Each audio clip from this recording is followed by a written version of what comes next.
네, 안녕하세요. 반갑습니다. 다들 식사 맛있게 하셨어요? 네, 식사 어떠셨어요? 맛있지 않으셨어요? 네, 제가 오륜교회 부목사인데요. 와, 이런 식사 저도 거의 못 먹어봤습니다. 이런 컨퍼런스 많이 했으면 좋겠어요. 네, 오전에 이제 강의 들으시고 또 많이 좀 피곤하시고 그러실 수도 있는데 저희가 좀 두 개 강의 연속해서 할 텐데요. 좀 집중해서 들으시면은 좋으실 것 같습니다. 저는 현재 꿈이 있는 미래 부소장으로 섬기고 있습니다. 꿈이 있는 미래는 사단법인입니다. 김은호 목사님께서 13년 전에 한국교회 70%가 미자립교회고 미자립교회 70%가 부교육자가 없다라는 담당 부서에 부교육자가 없다라는 소식을 들으시고 뭐 장로님이나 권사님이나 안수 집사님 그 누구든지 주일학교 다음 세대 사역 하실 수 있도록 전방위적으로 서포트해라라고 해서 저희들이 시작을 했고요. 저희들은 세대 통합 교육을 하고 있습니다. 그래서 원포인트 통합 교육이라고 주경훈 담임 목사님, 오린교회 2대 담임 목사님이신 주경훈 담임 목사님께서 11년 동안 달려오신 사역입니다. 자, 저는 오늘 좀 저와 함께 나누실 내용은요. 한국 교회 가운데 세대 통합 사역을 과연 어떻게 할 것인가? 그리고 지금 한국 교회의 다음 세대 사역의 현장이 이전과는 전혀 다른 세팅값 속에서 새로운 시대를 맞이하고 있는데 과연 우리가 맞이할 다음 세대 사역의 2025년도는 과연 어떠할지 그러한 부분 함께 나눠보도록 하겠습니다. 시대가 참 빠르게 변하고 있습니다. 여러분, 기독교 교육의 시대가 참 빠르게 변하고 있는데요. 특별히 이제 학자들은 첫 번째로 어떠한 것을 꼽냐면 영적인 주의분산 시대가 도래했다라고 그렇게 이야기를 합니다. 한국 10대지기 청소년 센터에서 복음화율을 점검을 해보니까 작년에 대한민국의 청소년의 복음화율이 3%였다라고 합니다. 그러니까 이른바 종교란에다 기독교라고 적는 청소년들이 100명 중에 3명이었다라는 말이죠. 자, 그런데 여러분 이것에는 2단, 3단, 신천지, JMS가 다 포함된 수치가 이 3%라는 거죠. 그래서 학자들은 정통 보수 기독교는 2%에서 1% 사이 정도가 될 것이다 라고 이야기를 한다라는 것입니다. 여러분 한번 생각해 보세요. 이것은요, 여러분. 다니엘 시대에 바벨론 왕립학교의 다니엘과 새 친구들이 겪었던 극소수의 크리스찬 시대보다도 더욱더 힘들고 곰핍한 시대가 아닐 수 없습니다. 저는 오륜교회에서 청소년 사역을 하고 있는데요. 제가 청소년들을 꼭 만나면 물어봅니다. 너희 반에 너 빼고 크리스찬 몇 명이야? 라고 제가 질문을 하면 저 빼고 제로 또는 한 명이요 라고 그렇게 이야기를 하더라고요. 여러분, 제가 예전에 저는 80년생이에요. X세대 마지막 세대였는데 그렇게 안 보이나요? 그랬는데요. 저는요, 저희 반에 저희 교회 고등부 친구들도 많이 봤었고요. 그리고 다른 교회 다니는 친구들도 많이 봤었어요. 근데 요즘에 우리의 다음 세대들은요, 외로이 홀로 고군분투하면서 신앙생활을 하고 있는 시대가 바로 극소수 크리스찬 시대를 살아가고 있다라는 것이죠.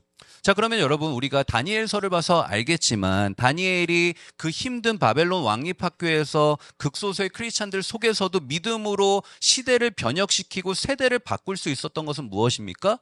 거룩한 습관을 갖고 믿음으로 뜻을 정한 것 아닙니까?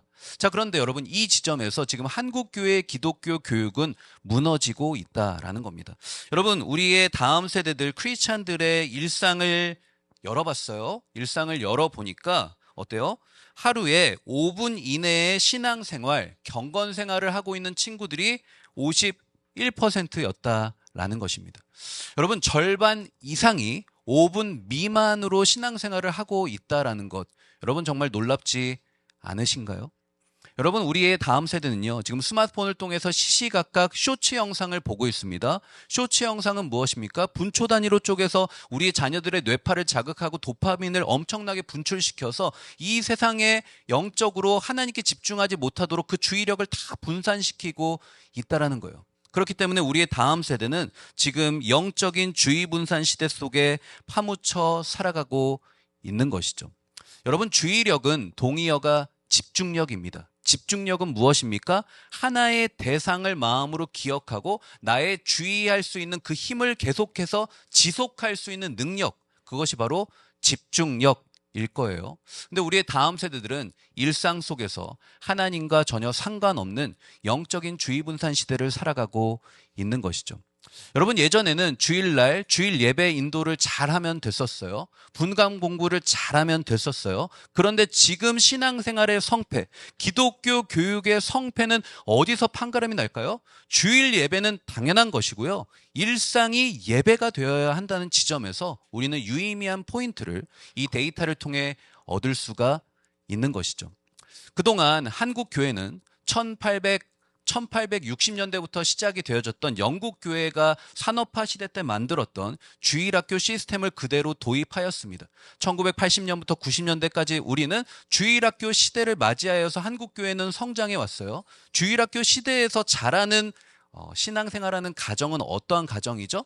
주일날 아이들이 주일학교 제깍제깍 나오고 끝나면 제깍제깍 픽업해 가는 그러한 아빠를 둔 가정. 그러한 아빠가 믿음의 단연코 최고의 신앙 세대주가 되었고 최고의 믿음의 가장이라고 평가받던 시대였습니다. 철저히 신앙교육은 누가 한다?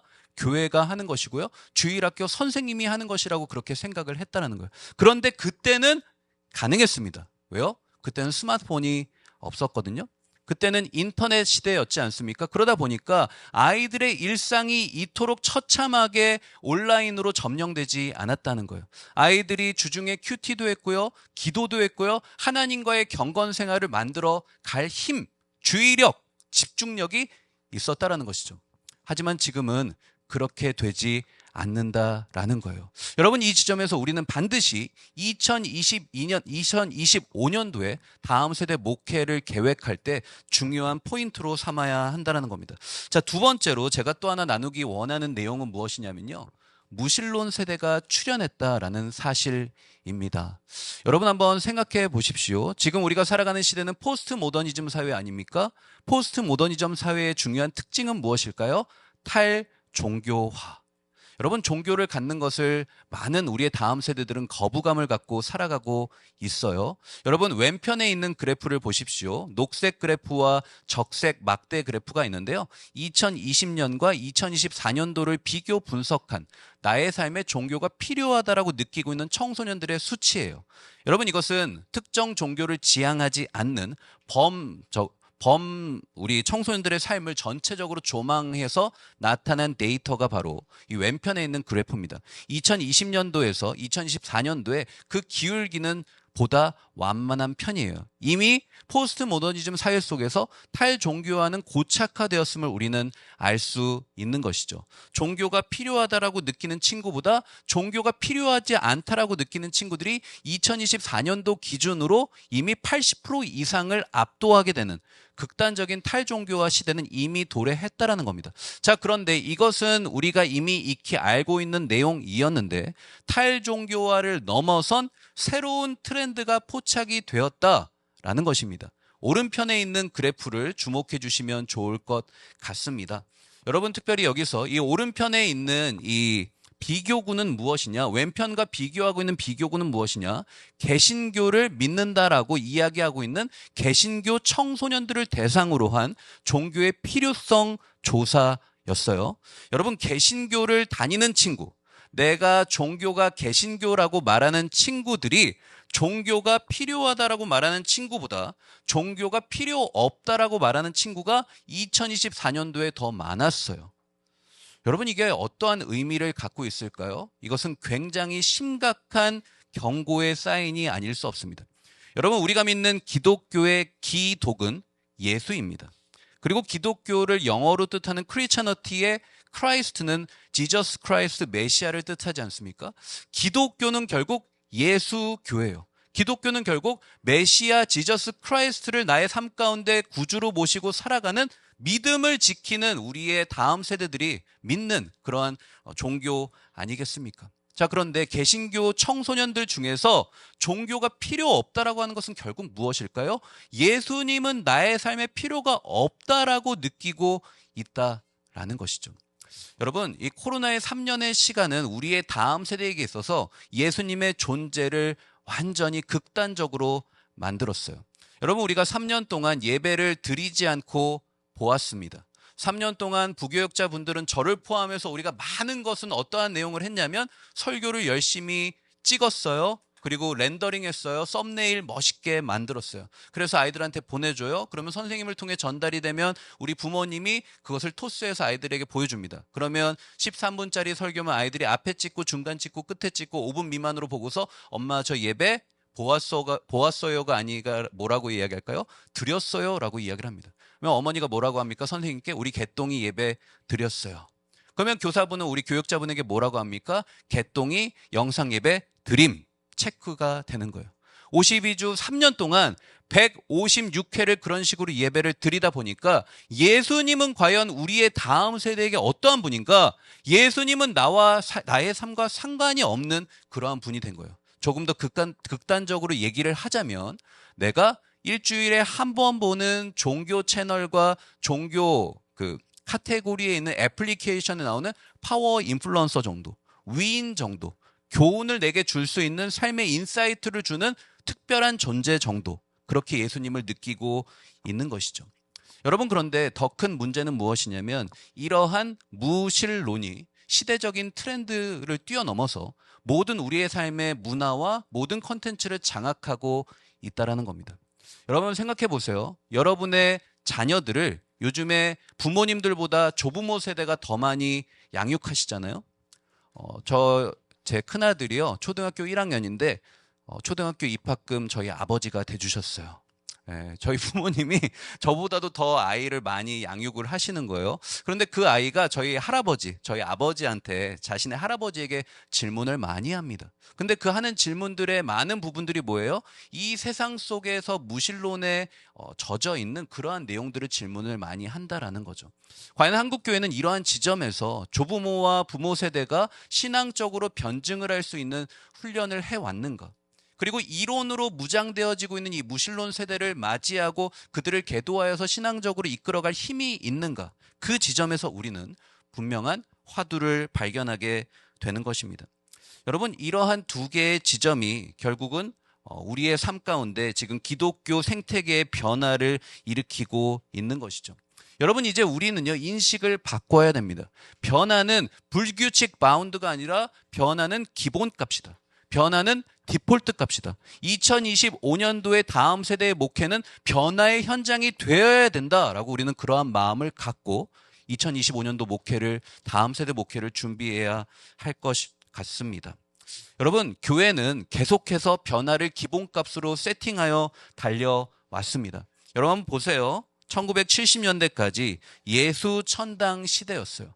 어떻게 하면 복음으로 다음 세대에게 다가갈 것인가? 어떻게 하면 믿지 않는 기성세대와 믿지 않는 다음 세대를 주님 품으로 인도할 것인가? How to reach가 중요하였습니다.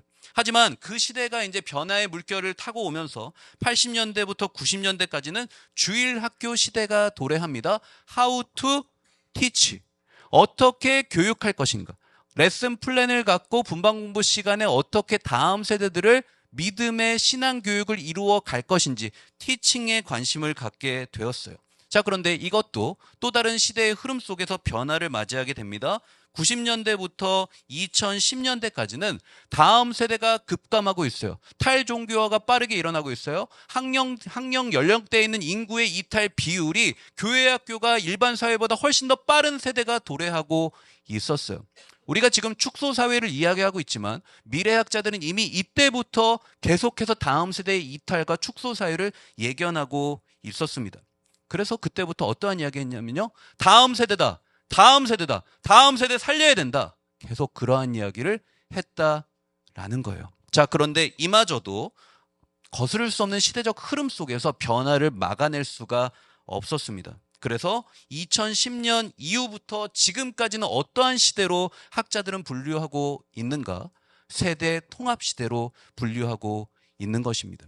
여러분, 왜 그럴까요? 왜 우리는 지금 기독교 교육의 생태계를 세대 통합 시대라고 정의를 하고 그러한 세팅 값을 갖고 변화를 직면해야 할까요? 그것은 바로 다음 세대가 살기 위해선 반드시 부모가 살아야 하고 부모가 살기 위해선 그 가정이 살아야 하기 때문임을 우리는 이 지점에서 분명히 기억을 해야 할 것입니다. 크리스찬 스미스라는 학자가 있어요. 이 크리스찬 스미스라는 학자가 굉장히 중요한 말을 했습니다. 여러분, 큰 따옴표 안에 있는 말 저희 다 같이 한번 읽어볼까요? 시작.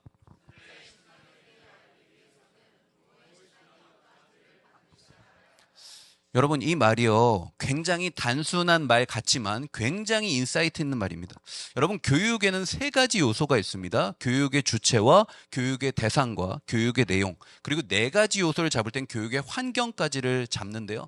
이 속에는 교육의 3요소가 다 녹아져 있어요. 교육의 주체는 부모요, 교육의 대상은 다음 세대 자녀요, 그리고 교육의 내용은 복음, 신앙이라는 것이죠. 자, 그런데 여러분, 이 세 가지 요소를 지금 일직선상에 수평선 위에 세워놓고 크리스천 스미스는 그 출발점을 무엇이라고 강조하고 있는가? 바로 신앙교육의 주체로서의 부모를 강조하고 있음을 우리는 깨닫게 된다라는 겁니다.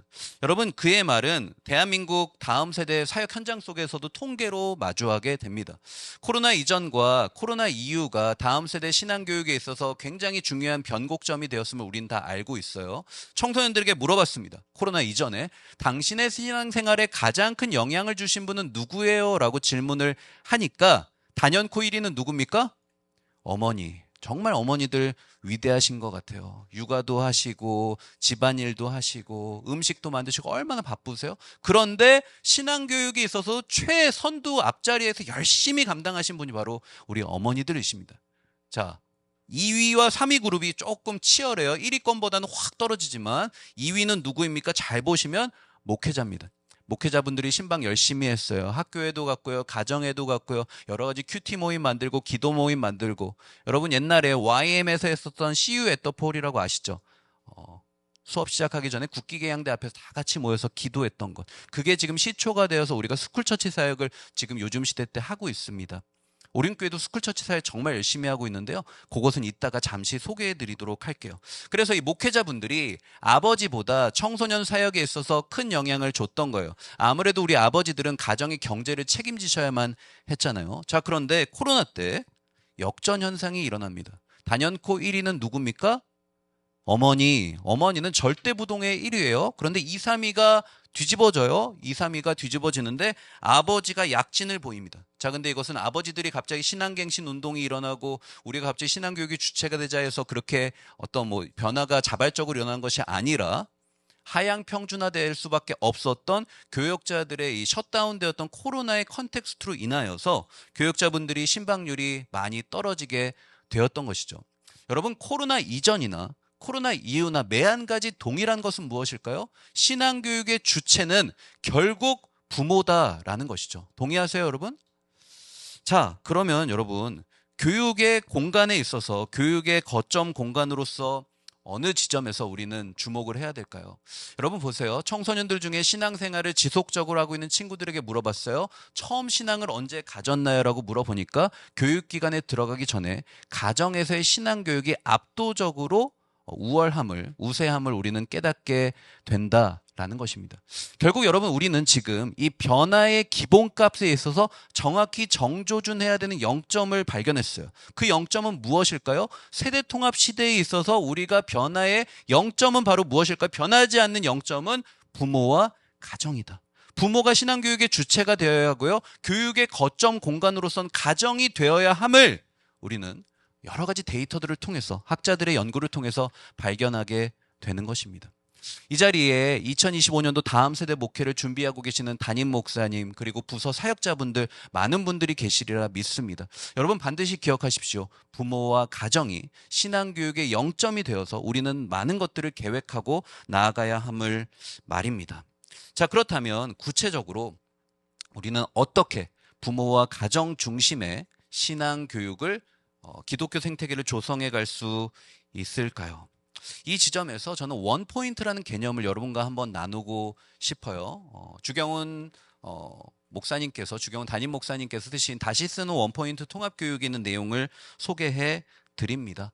여러분, 이 원포인트의 개념은 제로포인트, 하프포인트, 원포인트라는 세 가지 개념이 축약되어져서 연쇄적인 반응으로 일어난 개념입니다. 첫 번째로 제로포인트는 무엇일까요? 이것은 가정과 교회가 각자 도생하고 있던 시절입니다. 아까 이야기하자면 주일학교 시대가 해당이 될 거예요. 좋은 아빠는 어떤 아빠? 제깍 교회 데려다주고 제깍 라이드에서 픽업해오는 아빠. 그리고 주일 예배 끝나고 나서는 짜장면에 탕수육까지 사주면 땡큐. 뭐 이런 아빠가 바로 좋은 아빠였을 것만 같아요. 프로그램 중심으로 교회 사역 모델이 구성이 되어져 있어요. 각 주일학교에서 교육자분들은 굉장히 많은 프로그램을 돌리고 있었습니다.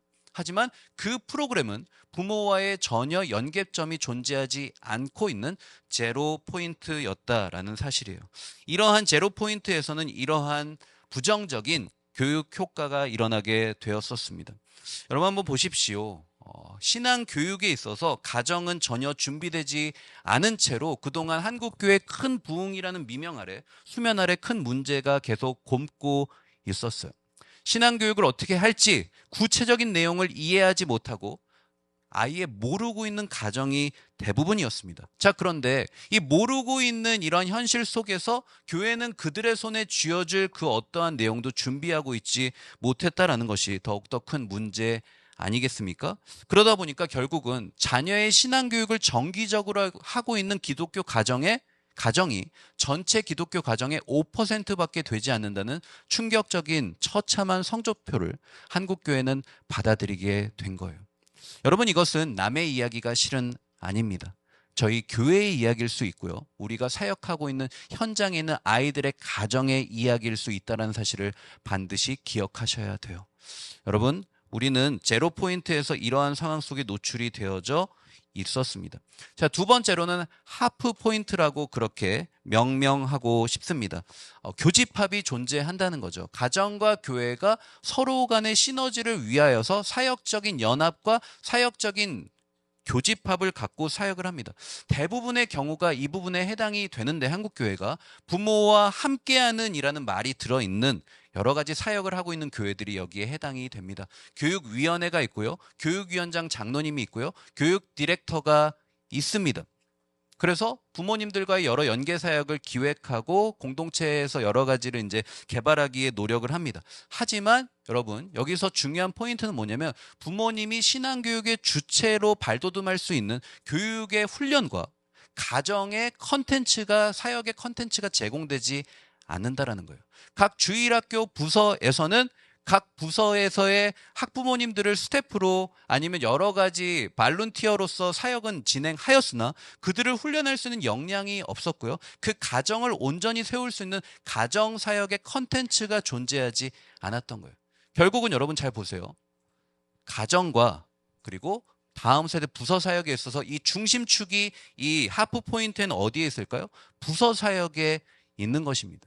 부서 사역에 있다 보니까 장년 사역의 서툰 부서 사역자들을 통하여서는 이것이 이루어질 수가 없었던 것이죠. 여러분, 2022년도에 미국의 애리조나에 있는 문화연구센터의 한 조사 결과예요. 미국은 기독교 국가 아닙니까? 대표적인 기독교 국가. 대한민국에게 복음을 전해준 너무나도 고마운 그런 나라인데요. 그 나라에 있는 기독교 가정에서 고작 4%만 기독교 세계관으로 자녀를 양육한다라는 충격적인 수치였습니다. 아니, 기독교 가정에서 기독교 세계관이 아니면 뭐로 그러면 뭐 양육을 한다라는 말이죠? 혼합주의적인 세계관이 96%나 해당이 됐다라는 거죠. 야, 주일 성수 해야 된다. 주일날 예배 드려야 돼. 주일 헌금 하나님께 드려야 돼. 11조 드려야 돼. 하지만 성공해야 돼. 아이비리그 가야 돼. 억대 연봉 벌어야 돼. 물질 만능주의와 성공 지상주의에 푹 젖어 있는. 그래서 우리의 다음 세대가 하나님의 나라와 영광을 위해 살아갈 수 있도록 기독교 세계관으로 그 자녀들을 양육하는 것이 아니라 결국은 이 세상에서 잘 되고 이 세상에서 성공하기 위하여서 예수 그리스도의 이름을 사용할 수밖에 없었던 그러한 교육이 실은 얼마나 많습니까? 제가 교육자니까 저는 이러한 이야기 하는데요. 입 바른 소리 하지만 저도 자녀를 낳고 나서 보니까 실은 정말 어렵더라고요. 정말 어렵더라고요. 인지상정이잖아요. 내 자녀는 좀 잘 됐으면 좋겠고 내 자녀는 공부 더 잘했으면 좋겠고 남들보다 1점 더 많이 맞았으면 좋겠고 그게 부모의 마음이지 않습니까? 그런데 여러분, 우리가 결코 그것으로 인하여서 우리가 기독교 가정으로서 갖고 있는 신앙교육의 사명, 부모에게 주신 신명기 6장 4절부터 9절까지 말씀에 하나님의 신앙교육의 주체로서의 쉐마의 사명을 결코 우리는 도외시할 수 있는 근거가 되지 않음을 우리는 모두가 다 잘 알고 있다라는 거죠. 자, 그러면 결국은 가정과 교회를 어떻게 연결해야 될까요? 주경훈 목사님은 원 포인트라는 개념으로 설명을 하고 계세요. 여러분이 원포인트라는 것은 무엇일까요? 원포인트라는 것은 결국은 부모가 신앙교육의 주체가 될 수 있도록 훈련시킬 수 있는 그러한 역량을 교회가 함양하여서 가정과 교회를 온전히 연합하게 만드는 그런 사역을 뜻합니다. 조금 더 구체적으로 설명을 드릴게요. 결국은 교육의 사명의 비전의 정도에 따라서 원포인트는 결정이 되어진다라고 저는 믿고 있어요. 여러분, 우리가 교육의 비전을 부모님과 공유해야 됩니다. 근데 문제는 무엇일까요? 문제는 교사분들이 부모님한테 일주일에 신방하세요? 여러분 섬기시는 부서에서? 하시는 분도 계시고 정말 대단한 교회십니다. 거기는 부서 대단한 부서시고요. 제가 이렇게 컨설팅하고 제가 만나 배웠던 교회나 부서들은 부모님은커녕 학생들한테도 신방 안 하시더라고요. 여러분, 아이들하고 라포가 형성되지 않으면 아이들한테 토요일 날 저녁에 잘 지냈지, 개똥아 잘 지냈지, 내일 교회에서 보자라고 톡 보내면 읽어요, 안 읽어요? 네, 일이 안 사라져요. 카톡에 일이 안 사라지더라고요. 여러분, 라포가 형성되지 않으면 이게 될 수가 없는 것 아니겠습니까? 여러분, 그런데 하물며 아이들하고도 그런 게 전혀 릴레이션십이 형성이 안 되는데 부모님하고 되겠습니까? 될 수가 없는 것이죠. 여러분, 이러한 상황 속에서 한국교회는 지난날 이 부모님들을 결국은 여러분 의식을 갖게 하였고 참여하게 하였고 헌신하게는 하였으나 훈련시키지 못했고 가정에 있어서의 사역으로 온전한 부부관계와 자녀와 조부모와 부모와 다음 세대를 연결하는 세대통합을 못 이뤘기 때문에 결국은 동역자로서 온전히 세우지를 못했다라는 것입니다. 여러분, 그래서 이것을 교회 가정 사역 모델로 좀 제가 설명을 드릴게요. 제로 포인트, 하프 포인트, 원 포인트 이렇게 이해를 하시면 될 것 같아요. 여러분, 각자 도생, 교회와 가정이 흩어져서 사역을 했던 것이 바로 프로그램 중심 사역 모델이었습니다. 각 교회에서는 열심히 행사를 했어요. 달란트 시장도 했고요. 성경학교도 했고요. 하지만 교회와 가정은 철저히 분리되어 있던 시대. 그리고 이러한 부분에서 이제 가정기초 사역 모델로 통하여서 아까 말씀드린 대로 하프 포인트의 교회들이 많이 생겨났습니다. 이것의 장점은 무엇일까요? 기존에 있는 주일학교 사역을 그대로 흡수하여서 통합하기만 하면 가능했어요. 이것은 기계적인 통합이었습니다. 교육위원회를 세우면 되고요. 장로님 교육위원장 맡으시면 되고요. 교육 디렉터 맡아서 하면 되었어요. 하지만 여기서는 부모와 가정 사역과 훈련이 일어나지 못하는 그러한 교집합으로서의 하프 포인트였어요. 자, 그렇다면 우리가 추구하고 있는 원 포인트, 꿈미가 말하고 있는 세대 통합 모델은 무엇인가요? 바로 세 번째에 있는 가정 구비 사역 모델입니다. 여러분, 이것은 조금 이제 번역에 한계가 있는 것 같고요. 이 부분을 영어로 이해하시면 더 도움이 됩니다. 패밀리 이키핑, 이키핑이 무엇입니까? 훈련을 시킨다, 장착시킨다라는 의미를 갖고 있잖아요. 여러분, 그래서 이 주일학교 사역자들이 교구 사역도 할 수 있는 역량을 갖고 작년 세대와 다음 세대를 아우를 수 있는 역량을 함양해야 됩니다. 그러니까 많은 교회들이 하기에는 좀 어렵겠죠. 우선은 교육자부터 자기 개발이 들어가야 되고요. 그리고 교육자들이 가정 사역과 부모 교육까지도 감당을 해야 했던 거예요. 이것이 이론상 너무나도 좋은 이론인데 문제는 무엇입니까? 우리 교회에서는 어느 지점에서 어떻게 출발해야 될지 전혀 준비가 안 돼 있는 거예요. 여러분, 부교육자들은 임지를 또 옮기시잖아요. 2, 3년이 되면 또 옮기세요. 제가 꿈미 사역을 하면서 거제도에 계신 분도 제가 연락하고요. 많은 분들을 연락합니다. 저희 꿈 있는 미래를 사용하시는 교회가 한국에 한 6천여 교회 정도 되는데 많은 분들 연락드리면 분명히 작년에는 거제도에 있는 교회에 계셨는데 연락드리면 또 이제 다른 데로 가 계신 분도 계세요. 그러니까 여러분, 이 부교육자분들은 임지가 계속 바뀌잖아요. 그러니까 어떻게 됩니까? 이 교육이 온전히 이루어지지가 않는 거예요. 이 가정에 있는 부모님을 교육은 백년대계 아닙니까? 철학을 갖고 방법론을 갖고서 평가하면서 쭉 해서 나아가는 것이 교육일지인데 이 부분에 있어서 계속 흔들리게 되는 거죠. 부모는 훈련되지 않고요. 부모가 가정의 신앙교육의 주체로 온전히 세워지기가 어려운 것이죠. 그래서 꿈이 있는 미래는 이 모든 컨텐츠들을 준비해 드립니다. 저희가 갖고 있는 게 완벽하진 않습니다. 하지만 저희는 가정사역과 부모 교육에 있어서 지난 10년 이상 동안 꿈미 오륜교회 꿈미 교육국에서 임상을 했어요. 저희는 영유아부터 고등부 학생까지 매주일 3천여 명 정도의 학생들이 예배를 드립니다. 그래서 스몰 그룹으로, 중 그룹으로, 미들 그룹으로, 그리고 라지 그룹, 대그룹으로 나눠서 저희가 연구하고 있는 교육의 훈련과 방법들을 임상을 하고 한국교회에 소개하고 있어요. 저희가 잘해서가 아니라요. 저희가 완벽해서가 아니라요. 이렇게 가정 구비 사역을 하기가 너무나도 한국교회가 어려운 현실을 절감하고 있기 때문에 어떻게든지 도와드리고자 저희는 그렇게 하고 있습니다. 이것이 바로 꿈미가 고민하고 여러분과 함께하고 싶은 원포인트 미니스트리인 것입니다. 자, 그러면 여러분 또 다른 가정과 교회 사역 모델이 있어요. 가정과 교회 사역 모델이 있는데요. 그 가정과 교회 사역 모델은, 마지막 모델은 바로 무엇이냐면 가정 통합 사역이잖아요. 이것은 굉장히 급진적인 모델이 아닐 수가 없습니다. 한국 교회에서는 따라하기가 어렵죠. 미국에 있는 교회들, 극소수의 교회들이 하고 있는데요. 연령대별로 부서가 나뉘어져 있지 않습니다. 전 세대가 그냥 다 같은 말씀을 듣고요. 한 교육자에게 보여요. 부서별로 특화된, 연령대별로, 생애주기별로 특화된 교육이 전혀 없는, 그래서 부모가 철저히 자녀를 요람에서부터 무덤까지 키워간다라는 그러한 의식을 갖고 만든 좀 급진적인 모델이 아닐 수 없습니다. 여러분의 교회는 지금 어느 지점에 해당이 되시는지 이 도표 속에서 여러분 발견하셨으면 좋겠고요. 우리 꿈이 있는 미래와 함께 저희가 도움을 드릴 수 있다면 원포인트 가정구비 사역 모델로 함께 나아가는 2025년도가 되었으면 좋겠습니다. 자, 그렇다면 어떻게 이렇게 할 수 있을까요? 시간 관계상 제가 3가지만 짧게 이야기를 드리고 질의응답하도록 하겠습니다. 자, 첫 번째로요. 우리 다 같이 밑에 있는 박스에 있는 하얀 글자 다 같이 한번 읽겠습니다. 시작. 주일 예배에서요, 일상 예배로 확장하셔야 돼요. 여러분, 한국교회는 지금 매 주일 1시간 예배 드립니다. 1시간 예배 드리는데 그 1시간으로 우리의 아이들 지킬 수 있을까요? 지킬 수 없어요. 지킬 수 없어요. 여러분, 우리의 다음 세대들이요, 주일 예배에 와서 예배에 온전히 집중하는 그 예배 주일의 빈도가 52주 중에 얼마나 될까요? 저도 매주일 청소년 예배 드리고 있는데요, 정말 많지 않을 수 있어요. 근데 문제는 무엇입니까? 우리의 다음 세대가 살아가고 있는 이 세상은 굉장히 빠르게 변하고 이 문화는 최첨단을 걸어가고 있는데 아직도 한국교회 주일학교 예배 현장은 40년 전하고 똑같아요. 아직도 제가 예전에 고등부 때 예배했던 형식 그대로 나가고 있어요. 목사님, 예전이라는 건 중요하지 않습니까? 예배 모범은 중요합니다.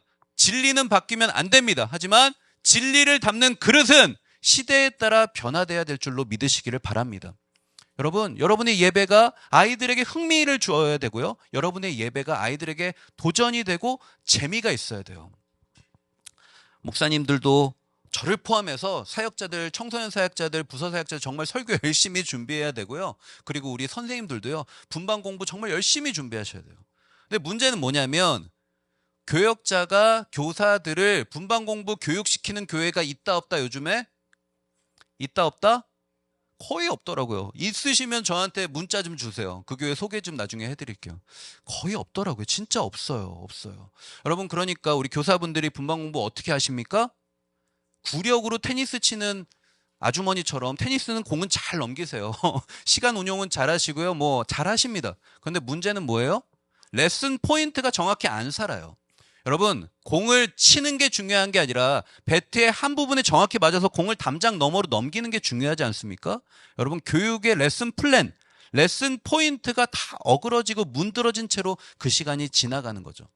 여러분, 한국교회 주일학교 분반 공부 시간의 평균은 얼마나 될까요? 한 통계에 따르면, 제가 속해 있는 예당 합동 측 통계에 따르면 13분이라고 합니다. 13분. 긴 시간 같으세요? 짧은 시간 같으세요? 굉장히 짧습니다.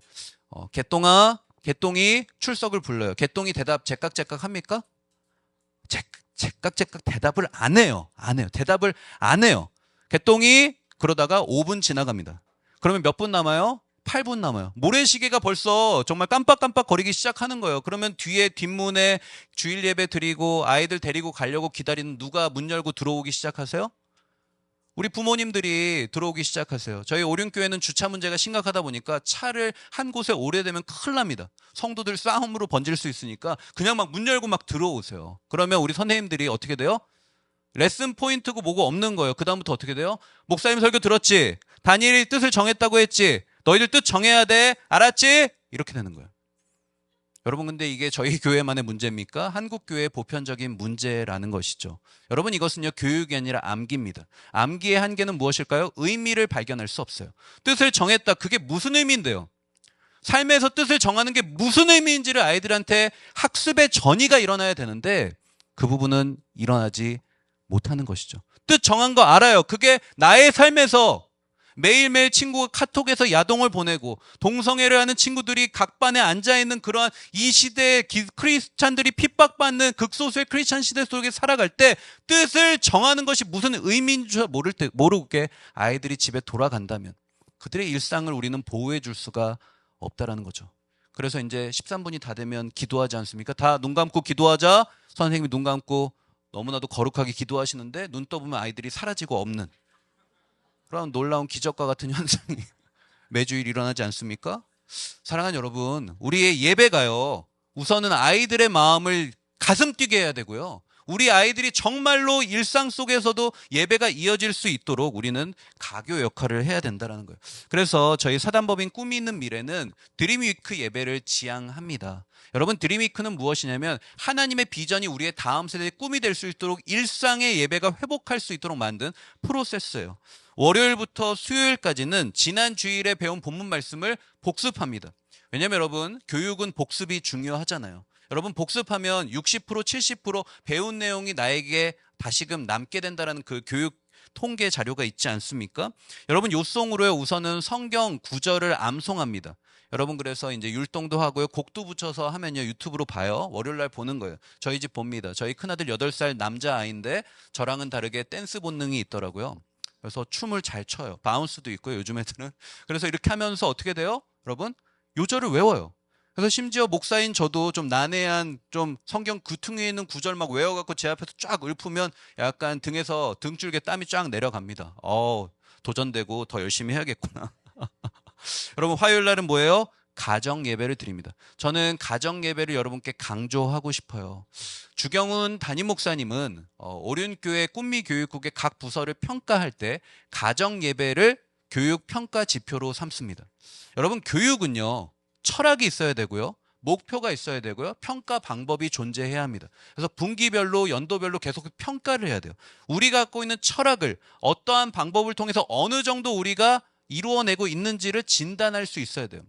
오륜교회는 세대 통합을 하지 않습니까? 꿈미를 통하여서 세대 통합을 하는 데 있어서 교육 평가의 지표가 있는데 그것은 가정 예배다라는 거예요. 그래서 주경호 목사님 물론 뭐 재적 그리고 출석 뭐 그런 것도 보고 받으시지만 가정 예배율을 갖고 와라.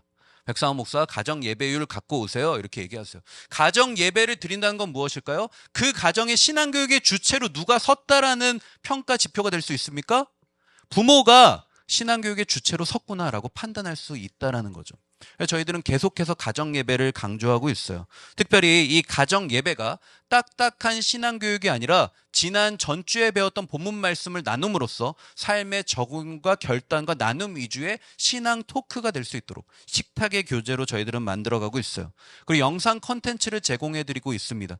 유튜브에 들어가셔서 꿈이 있는 미래를 치시면 누구나 다 열람해서 무료로 보실 수가 있어요. 여러분 영상으로 아이들이 예배를 드리면 이 코로나 키즈들은 비대면 문화의 현실감과 몰입감이 우리를 뛰어넘습니다.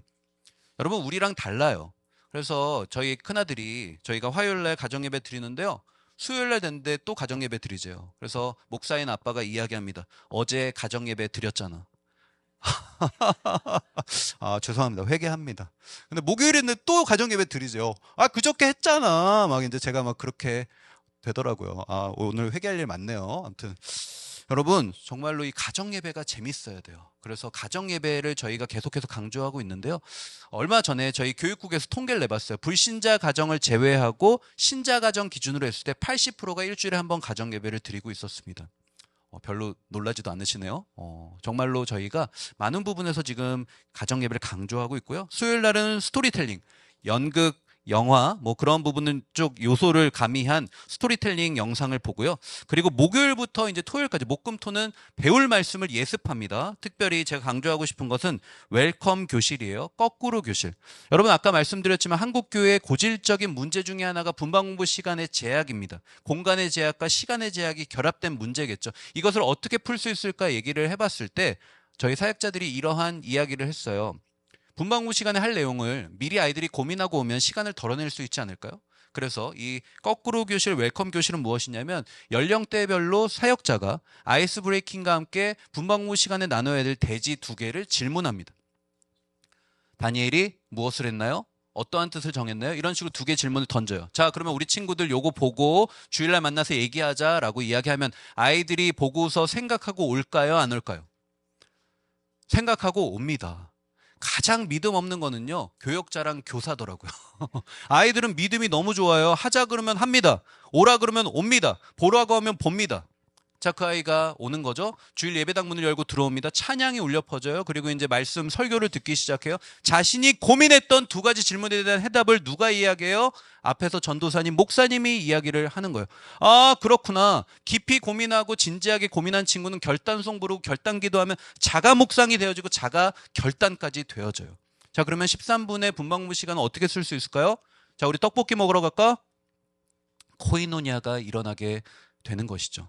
사랑하는 여러분, 그래서 저희들은 이 주중 예배를 위하여서, 일상 예배를 위하여서 드림 위크를 진행하고 있어요.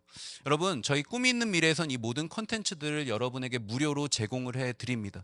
여러분의 아이들의 일상이 예배가 될 수 있도록 꿈이 컨텐츠를 함께 활용해 보시는 건 어떠실지 제안을 드립니다.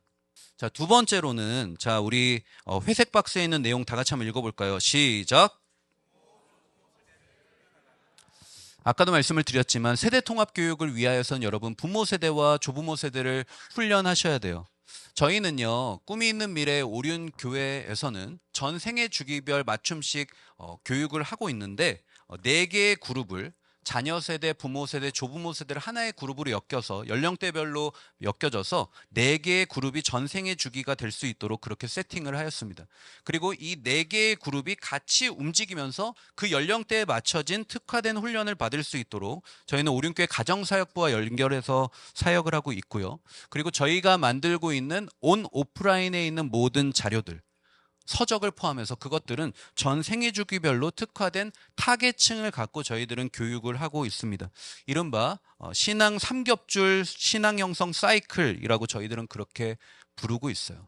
여러분, 이것은요 굉장히 제가 활용해 보니까 좋더라고요. 여러분, 우선 이걸 갖고 있으면요, 저희 교사분들은 이 이미지를 다 다운받아서 갖고 있어요. 그리고 부모님들에게 전화로 신방할 때 이것은 파워풀합니다. 어머니의 연령대에 맞춰서 신방할 때 추천해 줄 프로그램이 있어요. 어머니, 이러한 책 보시면 좋을 것 같아요. 지금 자녀를 키우실 때 이 연령대 자녀들에게 특화된 교육은 이러이러한 교육 자료가 있습니다 라고 추천을 해드립니다. 여러분, 왜 우리 교사분들이 부모님들에게 신방 안 할까요? 신방하기 어려울까요? 어떤 분은 그러세요. 신호 대기음이 가는 동안 심장이 터져버릴 것 같아요. 심장이 터져버릴 것 같아요. 그래서 제가 물어봤어요. 왜 터져버릴 것 같으세요? 그러니까 할 말이 없어서 터져버릴 것 같아요.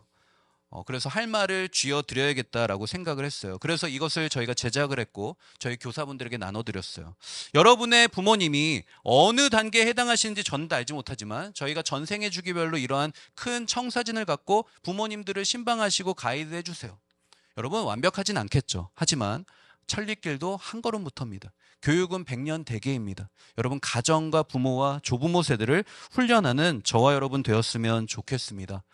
저희들은요, 꿈미에서는 이러한 교육 자료들을 온오프라인에서 다양하게 여러분에게 제공해 드리고 있어요. 그리고 애플리케이션도 저희들은 무료로 배포를 해드립니다. 제가 어느 곳에 가서 이러한 내용 드리니까 어떤 분이 그러세요. 어차피 나중에 유료화 할 거죠, 그러세요. 그래서 제가 절대로 유료화 안 합니다. 절대로 유료화 안 합니다. 뭐 제가 최종 결정권자는 아니지만 유료화하지 않습니다.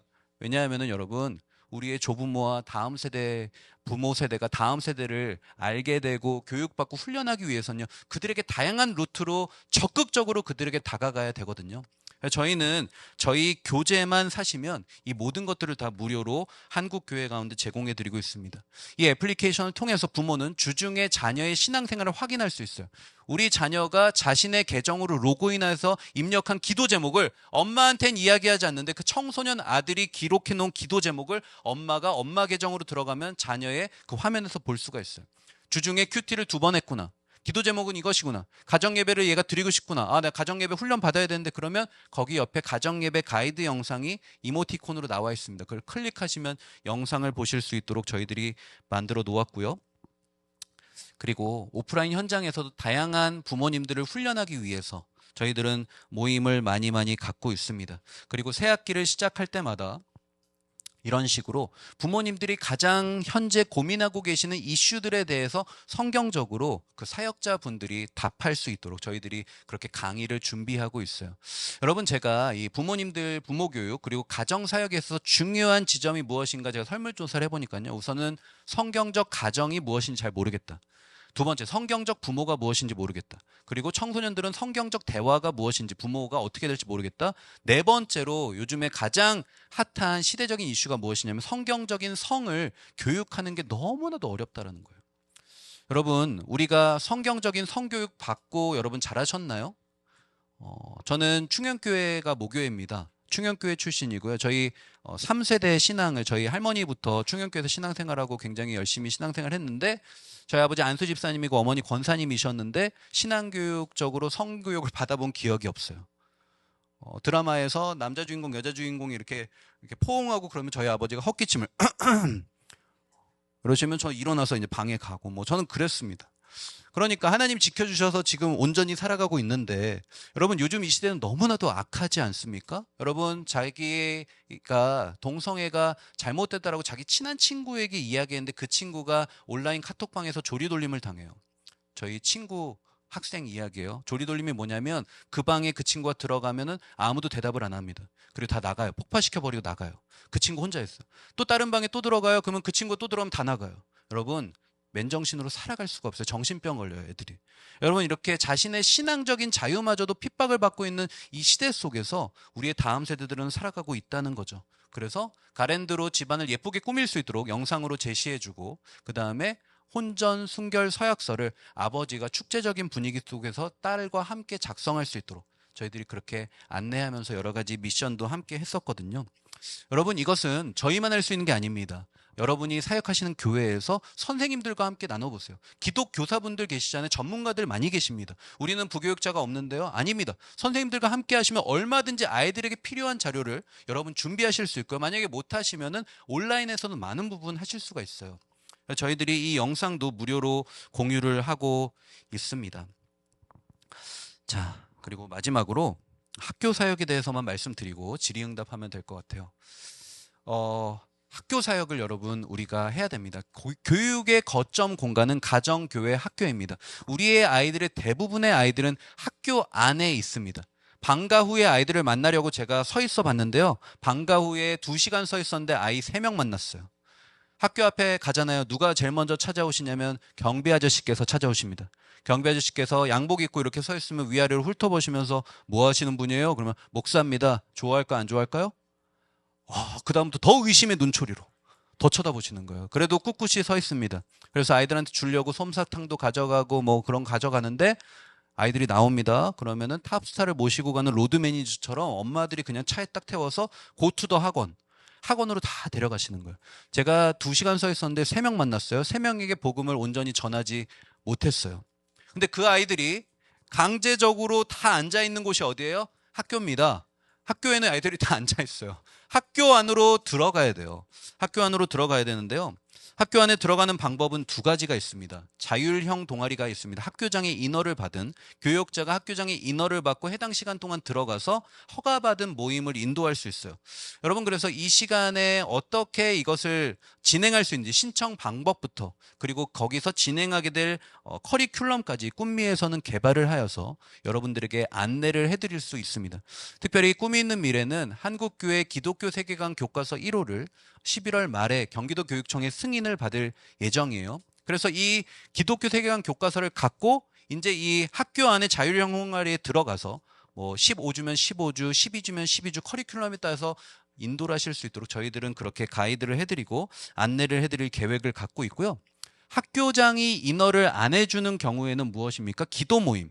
그래서 교문 철창 사이로 떡볶이 건네주고 방과 후에 맥도날드 가는 거. 그게 바로 이제 기도 모임. 학교장이 인허해주지 않는 모임이에요. 여러분, 그래서 저희들이요, 이러한 모임을 어떻게 시작할 수 있을지 서로 다른 케이스 3가지로 알려드리고 질의응답할게요. 첫 번째로 배명중.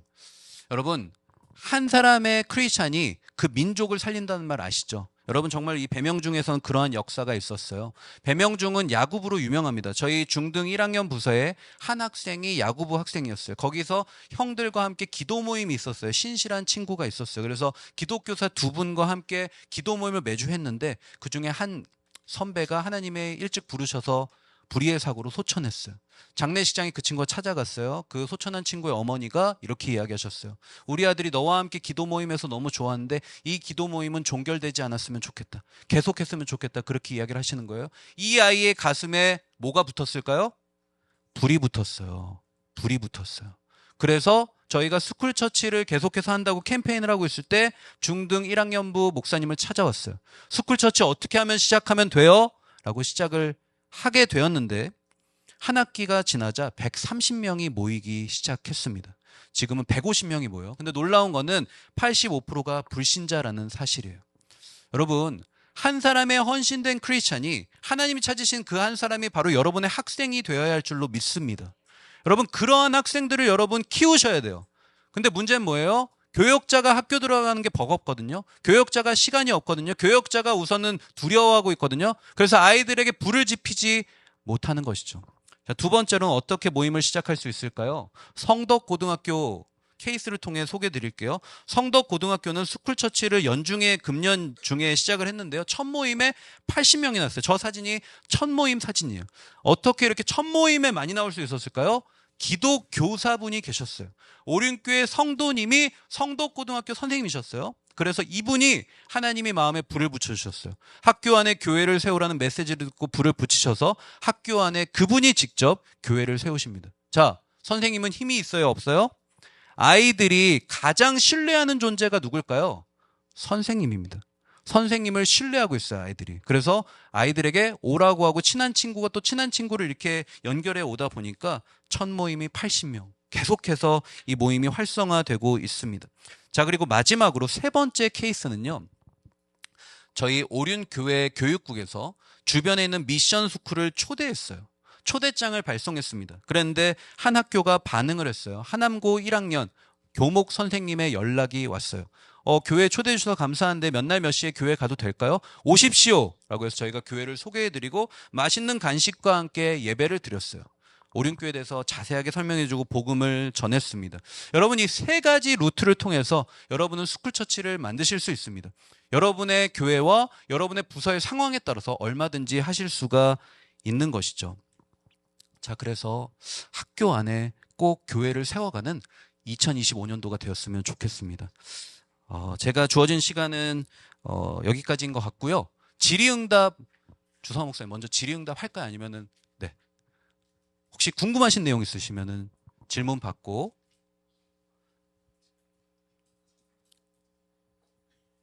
네.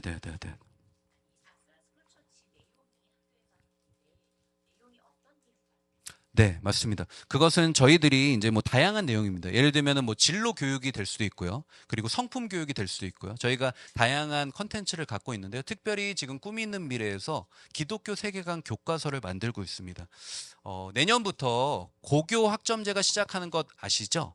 네, 아실 거예요. 학생들이 학점을 선택할 수 있는 자주성을 보장해 준다는 명목하에 입시 선택권은 보장되지 않은 너무나도 기형적인 그런 제도가 시작이 됩니다. 그 속에서 아이들에게 기독교 세계관을 교육할 수 있는 기독 사학들의 시수 자체가 6분의 1로 줄어듭니다. 그래서 저희들은 오히려 이걸 역으로 이용해서 기독교 세계관 교과서를 개발하고 그것을 학교 안에 수업 시간에 그리고 이제 기독 동아리나 여러 가지 모임을 통해서 진행하였으면 좋겠다라는 생각을 갖고요. 11월 말까지 저희들이 개발을 완료하고 승인을 받게 되면 내년 초부터 사용할 수 있습니다. 그 부분에 대해서는 추후에 또 꿈미의 안내를 받으시면 보다 더 자세히 안내해 드릴 수 있을 것 같습니다. 네. 네. 네. 네. 우리 목사님. 네. 네.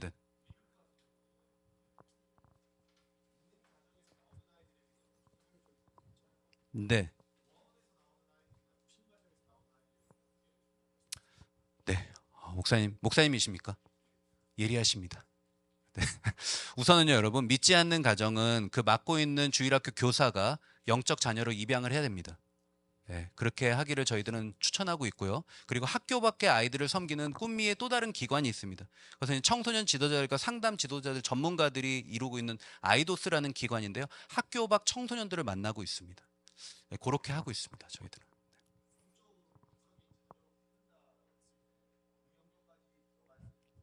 네, 맞습니다. 우선은 저희가 지금 아까 내용은 있었는데 시간 관계상 다 설명은 못 드렸는데요. 예를 들면 가정 예배 캠페인을 합니다. 온 교회가. 그러면은 그 부모님은 교회를 안 다니시잖아요. 그러면은 선생님이 그 아이와 함께 가정 예배를 드립니다. 그런데 오프라인에서 만나는 것이 아니라 저희는 온라인 컨텐츠로 준비가 되어져 있거든요. 그래서 온라인 예배를 각자 드리고 그것을 체크하고 주일날 분방고 시간에 서로 나누면서 이런 식으로 함께 나갑니다. 네.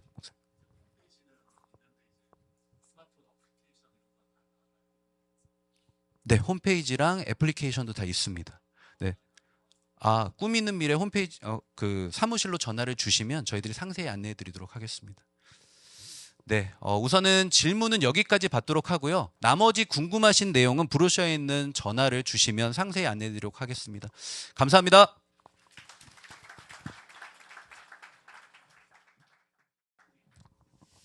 자, 우리 이어서 다음 세대 사역의 오늘 좀 청년 사역과 또 이외 다니엘 프로젝트에 대한 이야기를 하도록 하겠습니다. 저 인사드리겠습니다. 저는 다니엘 기도회와 DNA 미니스트리를 섬기고 있는 주성환 목사라고 합니다. 반갑습니다. 자, 우리 백상원 목사님께서 꿈이 있는 미래 또 주일학교 사역에 대한 내용들을 아주 잘 설명을 해 주셨는데요.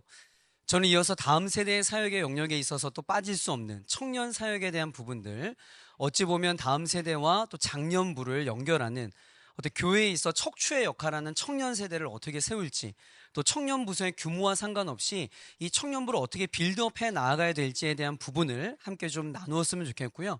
또한 이어서 청년부를 포함한 우리 다음 세대들이 거룩한 습관을 가지고 일상의 삶에서 어떻게 하나님의 자녀로 승리하는 삶을 살 수 있을지 저희가 연구하고 개발한 내용들을 여기 계시는 목사님들과 또 여러 리더분들과 함께 쉐어를 했으면 좋겠습니다. 저는 지금까지 약 한 3개의 청년 공동체에서 한 15년 동안 청년 사역을 해왔습니다. 제일 첫 번째 사역을 했던 청년 공동체는요, 개척교회였어요. 그래서 한 청년부가 한 15명 정도, 20명 정도 되는 그런 청년부를 제가 섬겼습니다. 그 다음은 한 청년부가 한 100명 정도 되는 로컬 교회였죠. 그리고 전통적인 교회의 그런 청년부를, 중형교회 사이즈를 청년부를 섬겼어요. 그리고 지금은 제가 한 청년부가 한 10,000여 명 정도 되는 오륜교회에서 현대적인 감각을 가지고 있는 청년국장으로 그렇게 청년부 사역을 해왔습니다. 그러니까 보면 하나님의 은혜로 다양한 규모, 또 다양한 교회 스타일, 또 다양한 어떤 그런 모습들을 가지고 있는 청년 공동체를 제가 섬기게 되면서 이 청년 사역에 있어 정말 중요한 포인트가 무엇인지 수많은 시행착오를 통하여서 제가 체득한 것들이 있습니다. 그것들을 여러분들과 좀 나누었으면 좋겠는데요. 이게 청년 사역 컨퍼런스 같은 거 이렇게 많이 있잖아요. 가보면 다양한 사역의 노하우들, 또 뭐 이런 컨텐츠가 있다, 사역의 방법론에 대한 정보를 많은 이야기들을 해줍니다. 그런데 사실 대부분의, 여러분 갔다 와 보시면 알지만 대부분의 청년부에서 적용하는 데 있어서 한계점이 있어요. 그러니까 왜냐하면 각 청년부의 재정 상황도 다르고, 그리고 또 뭐 구성원도 다르고, 또 교회의 어떤 목회 철학도 다르고, 교회의 색깔도 다르기 때문에 어떤 컨퍼런스 같은 데서 이야기하는 어떤 그 컨텐츠들을 바로 가져와서 사용하는 데는 무리가 있어요. 그러니까 오늘 이 시간도 마찬가지입니다. 제가 주어진 시간 안에 오륜교회 랩넌 청년구에서 사역하고 있는 사역의 내용들, 사역의 컨텐츠를 여러분들한테 소개를 한다고 해서 이 사역들을 당장 여러분 교회 청년부에 도입할 수도 없고, 또 더 정확한 말은 도입해서도 안 됩니다. 그러니까 어떠한 사역을 하느냐보다 더 중요한 것은 이러한 사역들이 어떻게 빌드업 되어져 갔는지, 그 과정과 그 원리와 그 핵심 노하우들을 캐치업해서 여러분의 청년 공동체를 빌드업해 나아가는 밑거름으로 사용하는데 도움이 됐으면 하는 마음으로 오늘 청년 사역 공동체 세팅하는 그 빌드업 자격들을 한번 좀 이야기해 봤으면 좋겠습니다. 그래서 저는 청년부 세팅 기본 원리 5가지들을 여러분들과 함께 좀 나누고 싶어요. 그러니까 이것은 단순히 청년 사역뿐만 아니라 고등부 사역, 뭐 중등부 사역, 다양한 주일학교 사역들 한 부서를 맡아서 빌드업해 나아가는 데 있어서 핵심 원리라고 생각되어집니다. 첫 번째는요, 공동체의 정체성이 확고해지면 여러분 사역 기획과 진행은 순풍에 돛단듯 나아간다라는 거예요. 다시 한번요. 여러분 사역의 정체성이 확고해지면 사역 기획 그리고 어떤 사역의 진행은 순풍에 돛단듯 나아갈 수 있다는 겁니다. 대부분 새로운 교육자가 와서 한 부서를 맡습니다. 그럼 제일 먼저 하는 고민이 뭐냐면 이 부서에 어떤 사역을 할까, 어떤 컨텐츠를 적용할까에 대한 고민을 해요. 그러나 순서가 잘못된 겁니다. 제가 오륜교회 랩넌트 청년국장으로 부임을 했습니다. 저희 오륜교회 청년국은요, 재적 인원이 한 11,000명 정도 되고 청년부가 한 4,000명 정도 출석하는 엄청 큰 공동체예요. 16명의 청년 풀타임 사역자가 함께 사역을 하고 있는 그러한 공동체입니다. 오랜 역사와 전통이 있어요. 그러하기 때문에 이때까지 이 청년부가 각계 전투로 해 나아갔던 모습들이 있었어요. 그러니까 청년 1부하고 청년 2부가 전혀 다른 공동체입니다. 알지도 못해요. 청년 3부하고 청년 5부가 누군지도 모릅니다. 청년 3부 청년이 청년 7부에 있는 목사님이 누군지도 몰라요. 예, 그런 공동체였습니다. 그런 공동체에 와서 이 공동체를 어떻게 빌드업해 나아가야 되는가? 청년들한테 물어봅니다. 오륜교회 청년부는 어떤 공동체야? 좋은 교회예요. 좋은 곳이에요. 대답이 다 다릅니다. 무엇을 말하냐면 이 공동체의 정체성이 세팅되지 않았다라는 거예요. 그러니까 사역자가 바뀔 때마다 공동체가 계속 바뀌는 거예요. 예를 들어 이런 겁니다. 청년 일부에 어떤 목사님이 부임을 했어요. 이 목사님은 기도파입니다. 애들 데리고 맨날 산기도 가는 거예요. 맨날 방언 막 주여 무슨 맨날 이거예요. 3년 동안 이거 했어요. 공동체가 완전 불바다가 됐습니다. 3년 뒤에 새로운 목사가 왔어요. 이분 맨날 헬라어 파싱하고 PBS만 해요. 무슨 기도냐? 말씀 보자. 그러니까 애들이 이렇게 됐다가 또 3년 동안 또 이렇게 됐다가 계속적으로 바뀌는 겁니다. 청년부 생활 10년, 15년 하면서 계속 3, 4명의 목사님들을 갈아치우면서 계속 똑같은, 계속 반복되는 성장이 없는 그런 공동체의 모습을 이들이 경험하는 거죠. 정체성이 없는 거예요. 정체성이. 그래서 제가 랩넌트 청년국에 부임하면서 제일 먼저 했던 것이 무엇이냐면 우리 공동체가 어떠한 공동체다라는 것을 청년들에게 이런 표현 쓰면 뭐하자면 세뇌를 시켰습니다. 우리 공동체는 이러한 공동체다. 제가 청년 사역을 시작하면서 하나님께 키워드를 구했습니다. 하나님, 많은 사람들이 청년 사역 더 이상 안 된다고 이야기합니다. 하나님, 많은 사람들이 이제 청년 사역은 망했다라고 이야기합니다. 그런데 제가 청년 사역을 해야 될 이유를 알려주시고 키워드를 주세요. 라고 했을 때 하나님께 저에게 주셨던 키워드가 있었습니다. 그게 뭐냐면 랩넌트였어요. 아니다. 여전히 이 시대에 남은 자가 있다. 여전히 이 시대에 바알에게 무릎 꿇지 않은 7천의 사람들이 있고 300의 기도원이 있고 12명의 예수님의 제자들이 있다. 여전히 남은 자가 있다. 여전히 랩넌트가 있다. 이 키워드 붙들고 랩넌트 청년국이라고 하는 이름을 네이밍하여서 우리 청년들에게 우리 공동체는 어떠한 공동체고 앞으로 이러한 일들을 할 것이라는 것을 계속적으로 이야기했습니다. 성경적 백그라운드를 가지고 계속적으로 우리 공동체는 어떠한 공동체다. 이거를 저희가 3년 동안 했어요. 그래서 바알 세대에게 무릎 꿇지 않고 이 시대의 남은 자로서의 사명을 감당한 영향력 있는 청년들을 길러내는 공동체. 우리의 공동체의 키워드고 핵심입니다. 이제는 우리 오륜교회 청년들에게 물어보면 청년국이 어떤 곳이에요? 우리는요 이 시대의 남은 자의 사명을 감당하는 영향력 있는 사람을 길러낸 공동체예요. 그냥 나옵니다. 근데 여러분 이게 왜 중요하냐면 청년들은요 불확실성의 시대를 살아가고 있는 청년들이에요. 그러하기 때문에 이 청년들에게 우리 공동체가 어떠한 공동체라는 걸 확실히 알려줘야 얘네들이 능동적인 사역을 하게 됩니다. 이것들이 확고해지니까 그 이후의 사역은요 어려움이 없어요. 예전에 애들한테 선교 가자 동원하는데 에너지를 80% 다 씁니다. 수련회 가자 동원하고 얘네를 설득하는 애인데 에너지를 50%를 다 뺏겨요. 그런데요 공동체의 정체성이 확고해지니까 그 에너지가 쓸 필요가 없습니다. 수련회 가자. 왜 수련회 가야 되는데? 우리는 이 시대에 남은 자의 사명을 감당해야 돼. 맞네요. 야, 이번 주에 연탄 봉사 있는데 우리 다 가자. 옛날에는 애들 나와라. 이젠 그런 에너지 쓸 필요가 없습니다. 우리가 연탄 봉사 왜 가야 돼요? 우린 이 시대의 남은 자야. 너 랩넌트잖아. 이거면 다 되는 거예요. 그러니까 제일 먼저 우리 공동체의 정체성이 무엇인지를 이 청년들에게 심어줘야 되는 거예요. 우리 오륜교회는 랩넌트라고 하는 성경적 가치를 저희는 심은 것 뿐입니다. 그래서 우리 청년들에게 우리의 고백, 계속 얘기하는 거예요. 우린 이런 거야. 우린 이런 거야. 그러니까 여러분, 청년 1부부터 청년 16부까지 있거든요. 예전에 청년 1부하고 3부의 정체성이 달랐어요. 제자 훈련을 했는데 제자상이 달라. 같은 오륜교회 청년부에서 제자 훈련했는데 청년 2부에서 제자 훈련한 제자와 청년 8부의 제자가 달라. 말이 안 되잖아요. 그런데 이제는 다 같습니다. 이제는 목사가 바뀌어도요, 공동체의 정체성은 바뀌지 않아요. 청년국장이 바뀌어도 랩넌트는 바뀌지 않습니다. 이제는 계속 빌드업 되어져 가는 거죠. 리셋이 아니라 계속 빌드업 되어져 가는 거예요. 새로운 청년 사역자가 오면 제일 먼저 3개월 동안 하는 게 뭐냐면 이 공동체가 어떠한 공동체 교육을 시킵니다. 이 사역자의 의도대로 가는 게 아니라 이것들이 이루어져야 돼요. 그래서 우리가 이렇게 진행이 되어지고요. 우리 청년들에게 제일 먼저 시작하면서 이 그림 보여줬어요. 우리는 이제 랩넌트호 항공모함을 띄운다. 여러분, 항공모함은요, 아무리 급한 전쟁이 있어도요, 절대 혼자 출항하는 법이 없습니다. 아무리 급한 전쟁이 있어도 항공모함 한 대 절대 출항하지 않아요. 어떻게 출항하냐면 이렇게 출항을 합니다. 하나의 편대를 이루어서 출항을 해요. 우리 청년들에게 이거 얘기해줘서 우리는 이제부터 연합사역이다. 각자 부서의 개성은 존중하지만 우리는 랩넌트호라고 하는 항공모함에 타서 항공모함 편대를 띄울 것이다. 우리는 이제 이 편대로 영적 전쟁을 한다. 우리 청년들에게 확고한 정체성을 심어줬던 거죠.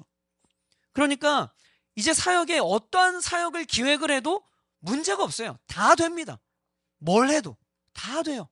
왜? 랩넌트니까. 왜? 우린 이 시대에 남은 자의 삶을 감당해야 되니까. 제자훈련, 모집 금방 끝납니다. 왜요? 애들이 훈련해야 될 목적이 생긴 거예요. 왜? 랩넌트니까. 이 시대에 남은 자의 삶을 감당해야 되니까. 모든 것에 접목이 되는 겁니다. 사역에 아주 그냥 순풍에 돛단 듯 그냥 나아가는 거예요. 이게 저희의 첫 번째 사역의 키워드였어요. 두 번째는 무엇이냐면 공동체가 나아갈 방향을 선명하게 그려줘야 된다는 거예요. 선명하게. 제가 아까도 이야기했죠. 청년들요, 불확실성의 시대예요. 세상에서도 불확실한데 교회가 더 불확실해. 우리 공동체가 뭘 할지를 몰라. 그러니까 이 무슨 얘기냐면 청년 사역자가, 우리 사역자들이 큰 그림이 없어서 그러는 거예요. 그러니까 막 급하면 3월 달에 뭐 해야 된다더라? 2주 전에 준비해가지고 해치워버려요. 그러니까 청년들이 큰 그림이 없어요.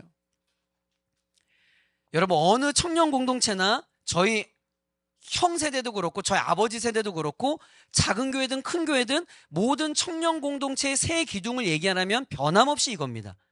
예배, 훈련, 선교. 이 세 가지 키워드는요, 변하지 않아요. 앞에 수식어만 다를 뿐이지 모든 청년 공동체가 이 세 가지의 키워드로 청년 공동체를 세팅해 나갑니다. 그런데요, 안타까운 것은 사역자들이 부임해가지고 이 세 가지를 슬로건으로 겁니다. 근데 슬로건일 뿐이에요. 예배 공동체를 위해서 어떠한 노력을 해요? 선교 공동체를 위해서 어떠한 전략이 있나요? 양육 훈련을 위해서 청년들에게 어떠한 그림을 그려주셨나요? 이게 중요한 거예요. 우린 예배 공동체다? 그럼 예배 공동체에 뭘 할 거를 아이들에게 알려줘야죠. 저희는요, 3대 핵심같이 하나님의 임재가 충만한 예배 공동체, 훈련 공동체, 성계 공동체가 3년 주기로 사이클이 돌아갑니다. 한 해에 예배 공동체에 집중해요. 그리고 그 다음에는 훈련 공동체에 관한 것들을 집중을 합니다. 그 다음에는 선교 공동체에 관련 것들을 집중을 해요. 근데 여러분, 너무나 놀라운 사실은요, 예배 공동체를 집중해서 예배를 세워나갈 때 훈련과 선교가 무너지느냐? 절대 그렇지 않아요. 다음에 선교에 집중해서 예배와 선교가 무너지느냐? 절대 그렇지 않습니다. 계속 빌드업 되어져 가는 거예요. 왜? 이건 첫 번째 게 세팅됐기 때문에. 랩넌트, 정체성이라고 하는 그 부서의 정체성이 세팅되어졌기 때문에 계속 빌드업 가요. 시간이 가면 갈수록 빌드업 되어져 갑니다. 그래서 저희는 하나님의 임재가 충만한 예배 공동체가 될 때 청년들에게 주중 예배를 선포했어요. 소리 좀 켜주시네요. 우린 주일뿐만 아니라 주일에 우리가 함께 모여서 예배할 거다. 화요일날 8시 우린 화요 랩넌트 워십을 시작한다. 선포했습니다. 50명으로 시작을 했어요. 주중 예배 50명의 청년들로 시작을 했는데 지금 400명의 청년들이 모여서 예배합니다. 이 모이는 숫자가 시간이 오래 걸렸을까요? 아니요. 금방 됐습니다. 왜? 랩넌트라고 하는 정체성이 있기 때문에 와야 되는 거예요. 청년들에게는. 그렇게 해서 청년들에게 예배 공동체라고 하는 이 주중 예배를 세팅해서 계속 빌드업해 갔어요. 이제는 저희들에게 아주 영적인 그 원동, 동력을 일으키는 아주 중요한 예배가 되었습니다. 자, 그 다음에가 되었어요. 훈련 공동체가 됐습니다. 양육 훈련 시스템을 세팅을 딱 했어요. 그리고 중요한 건 뭐냐면, 여러분, 대학교도 그러잖아요. 학기 초에 커리큘럼 보여주잖아요. 그래서 너희들이 직접, 학생들이 직접 커리큘럼을 짜잖아요. 교회도 그래야죠. 이건 교회가 큰 교회, 뭐 대형 교회만 할 수 있는 게 아니라 중형 교회든 작은 교회든 중요한 건 뭐냐면, 청년들에게 올해 우리의 양육 훈련은 어떨 것이다 라고 하는 그림을 보여줘야 된다라는 거예요. 그래서 저희는 양육, 교육, 선교, 훈련 이렇게 월별로 세팅을 해서요. 연초에 1월, 2월에 청년들에게 다 오픈합니다. 그리고 스스로 영적인 커리큘럼을 자기의 일정과 라이프 스타일에 맞게끔 본인이 커리큘럼을 신청해서 나 이번에는 내년에는 제자훈련을 받으려면 3개의 과목을 해야 되니까 내가 3월에는 좀 바쁘고 4월에, 5월에는 시험이 있으니까 6월에 자기 스스로 영적인 커리큘럼을 짤 수 있도록 제공해 주는 거예요. 다시요. 큰 그림을 그려주는 겁니다. 미리 알려줘야 돼요. 중요한 거는 미리 알려줘야 돼요. 여러분, 제가 지금 우리는 이런 거 한다, 여러분 이거 하셔야 된다라는 얘기가 아니에요. 이걸 어떻게 하겠어요? 청년들 30명 있고 100명 있는 청년 공동체 이걸 어떻게 하겠어요?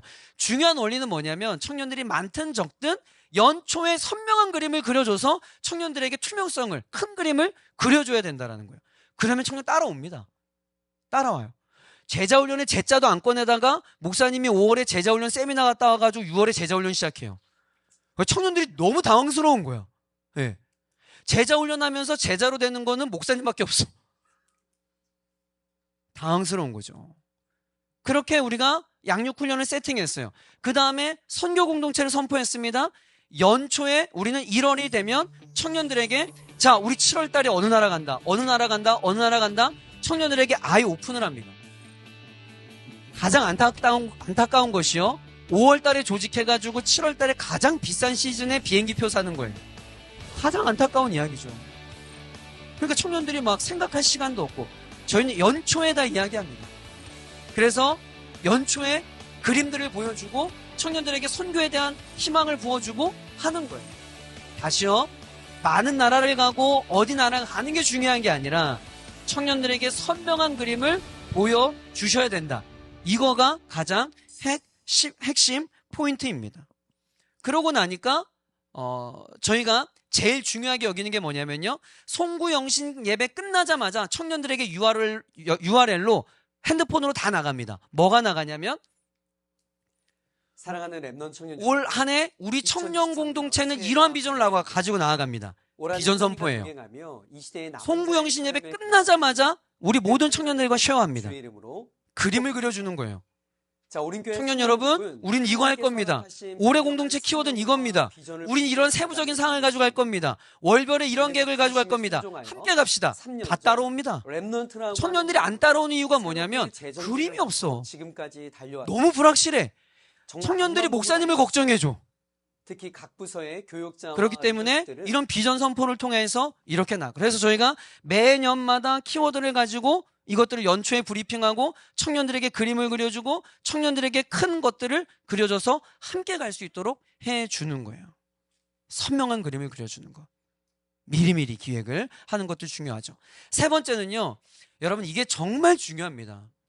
너무나 기본적인 것인데 많은 청년 사역자들이 함정에 빠지고 있는 거예요. 여러분, 여전히 청년들은요, 영적인 것을 사모해요. 너무나 당연하죠. 근데 많은 청년 사역자들이 이건 몰라요.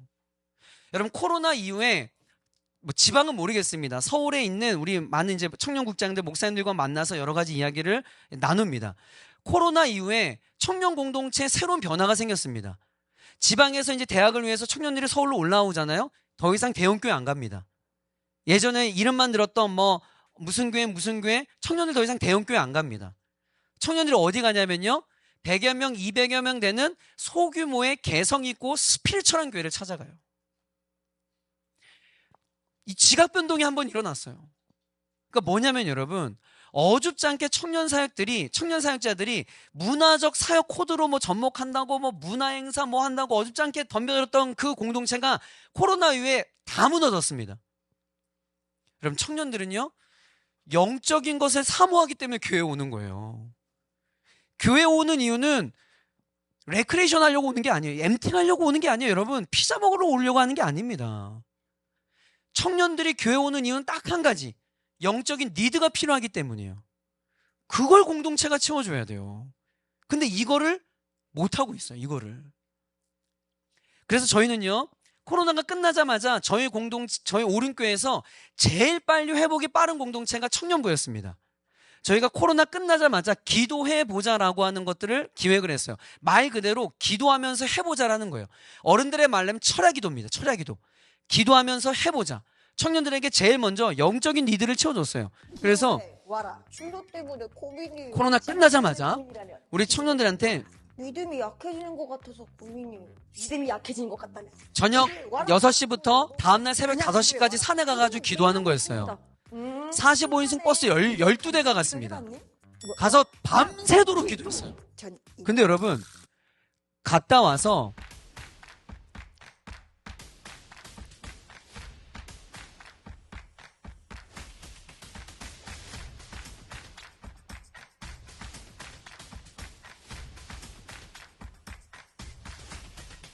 밤새 말씀 듣고 기도하고 안수하고 때문에 많이 힘들었는데 이렇게 기도회를 통해서 다시 영적 모든 청년들의 피드백이 뭐냐면요, 영적인 갈급함이 있었는데 채워졌다라는 거예요. 영적 수업 너무 당연한 건데 이걸 우리가 놓치고 있어요. 그래서 기도하는 시간이 자꾸 뭐 새로운 컨텐츠를 해주려고 하는데 그게 아니라 가장 기본적인 청년들이 다 감사 45인에서 12대로 간 청년들이 다 영적인 만족함이 있었대요. 서로의 감사한 그 이후에 청년부가 회복하는 속도가 우리 오륜교회 제일 빨랐습니다. 그리고 지금은요, 그 탄력을 받아서 저희 오륜교회 새가족 비율이요, 작년이 45%고 청년부가 55%입니다.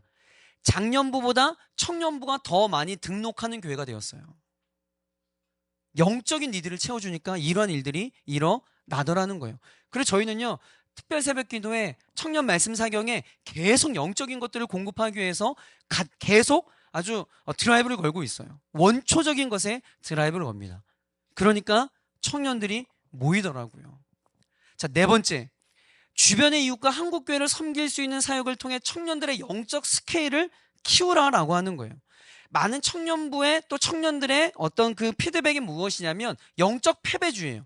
우리는 안 된다. 뭐가 없어서 안 되고, 뭐가 없어서 안 되고, 뭐가 안 되고, 안 된다라는 거예요. 근데 여러분, 청년들이 뛰어놀 수 있는 공동체를 만들고 청년들이 영적인 프라이드를 느낄 수 있는 사역을 스스로 할 수 있도록 해주잖아요. 청년들이요, 신이 나서 사역해요. 무대를 만들어주고 청년들이 스스로 할 수 있는 사역들을 해줘야 돼요. 근데 제가 보니까요, 청년들의 영적인 스케일이 키워지는 것에 가장 좋은 게 뭐냐면 섬긴 사역이에요.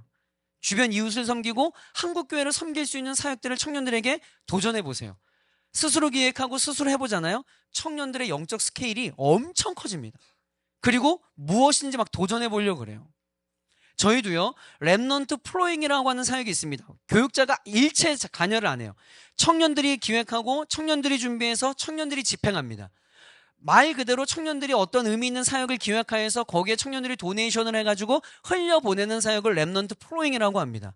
계속 진행이 됐는데요. 어떤 걸 했냐면 코로나 처음에 있을 때 대구 지역 돕는 것부터 시작했어요. 그리고 선교사님들, 그리고 북한 사역하시는 분들, 낙도 사역하시는 분, 이런 거 했습니다. 기억나는 게 뭐였냐면 청년들이 보니까 탈북교회가 많이 있는데 목사님들의 사례비가 50만 원밖에 안 된다는 충격적인 이야기를 들은 거예요. 얘네들이 어떻게 우리 알바보다 적은데 그걸 살 수 있지?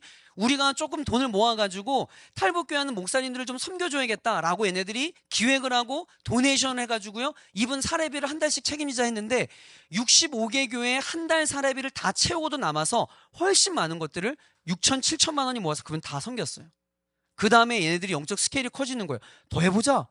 어떤 소식을 들었냐면 낙도에 계신 사모님들이, 목사님이야 사명받아 왔는데 사모님들이 남편 잘못 만나가지고 섬에 들어가가지고 이 고생하고 데이트 한번 못 해본다는 뼈아픈 얘기를 들은 거예요. 그럼 맨날 돈 주면 뭐 지붕 고치는 데 쓰고 십자가 세우고 하니까 이게 뭐 안 되는 거예요. 그래서 이 돈은, 이거는 절대 교회가 상관없이 두 분이 데이트하는 비용을 쓰시는 겁니다. 첫 번째, 배를 타고 나온다. 경양식점에서 돈가스를 먹는다. 세 번째, 미용 파마한다. 네 번째, 옆에서 원피스를 산다. 영화를 본다. 콤보를 먹는다. 이걸 아예 정해줬어요. 그래가지고 전국에 있는 낙도 그분들을 보세요. 탈북민교회 1억 원 모았습니다. 청년들이요. 65개 교회 목사님들 사례비 다 주고 봉고차 사드리고 다 이래 청년들이. 그리고 3호 리조이스, 3호 낙도에 있는 사모님들 섬기기 위해서 4천만 원, 6천만 원이 모아가지고 데이트 비용으로 다 줬어요. 청년들이 더 주고 싶어가지고 난리예요. 금액의 크기를 얘기하는 게 아니라 청년들이 스스로 사역을 기획하고 스스로 하여서 이웃들을 섬길 때 영적 스케일이 엄청 커진다는 겁니다. 이걸 청년부에서 도전해야 돼요. 3명이 있어도 5명이 있어도 얼마든지 가능합니다. 노양원 신라면 박스 하나 사들고 가도 돼요. 얼마든지 가능해요. 청년들에게 이러한 사역의 스케일을. 그래서 저희는 놀면 뭐하니, 맨날 여름방학 겨울방학 너 놀면 뭐하냐 나가자 해가지고 맨날 청년들 봉사하러 가요. 그래서 뭐 이런 거 해서 야 이번 여름에 뭐 할 거냐, 그래서 또 막 모아요. 또 다 모입니다. 데려가고 또 영적 스케일 또 키우고 또 연탄 나눔 또 데려갑니다. 그리고 또 섬기고 이런 일들을 저희가 계속 하는 거예요. 렘넌트 크리스마스 파티합니다. 새세면 축제로 하는데 티켓을 팔아요. 모든 티켓 비용을 개안 수술 비용으로 다 도네이션 합니다. 청년들이 다 기획하는 거예요. 너무 기뻐요. 청년들이 스스로. 영적 스케일이 계속 커져요. 계속 빌드업 됩니다. 여러분 사역 현장에서 청년들이요 나누고 섬길수록 영적 스케일이 커져요. 요거예요. 요거를 해주셔야 돼요. 은혜 받은 거를 그냥 내 축적하잖아요. 교만만 해주고 머리만 켜집니다. 받은 은혜를 플로잉하고 흘려보낼 수 있도록, 받은 은혜를 사랑의 그 물결을 외부로 흘려보낼 수 있는 것들을 계속 해줘야 돼요. 그러면 사역 스케일이 커지게 되는 것이죠. 자, 그리고 중요한 것은요. 함께 읽어볼게요. 시작. 여러분 제일 아마추어 청년 사역자가 어떤 사역자인 줄 아세요? 청년들에게 인기를 얻고자 교회와 등을 지고 교회 욕을 하는 청년 사역자예요. 야, 우리 뭐 재정도 안 해주고 뭐 우리 도와준 게 뭐 있어? 맨날 우리 뭐 맨날 봉사만 하고 말이야. 야, 그래도 목사님이 있잖아. 제일 아마추어예요. 제일 아마추어입니다. 여러분 청년 사역자들이 의외로 교회와 먼저 나를 세워가지고 이렇게 좀 하고 있는데 너무나 미련한 짓이에요. 그럼 재정이 어디서 나오는데? 그 도움이 어디서 나오는데? 그래서 여러분 지혜로운 전시 행정이 필요합니다. 너무나 안타까운 게 청년부 안에서 진짜 수많은 사역들이 이루어지고 있거든요. 아무도 몰라. 아무도 몰라.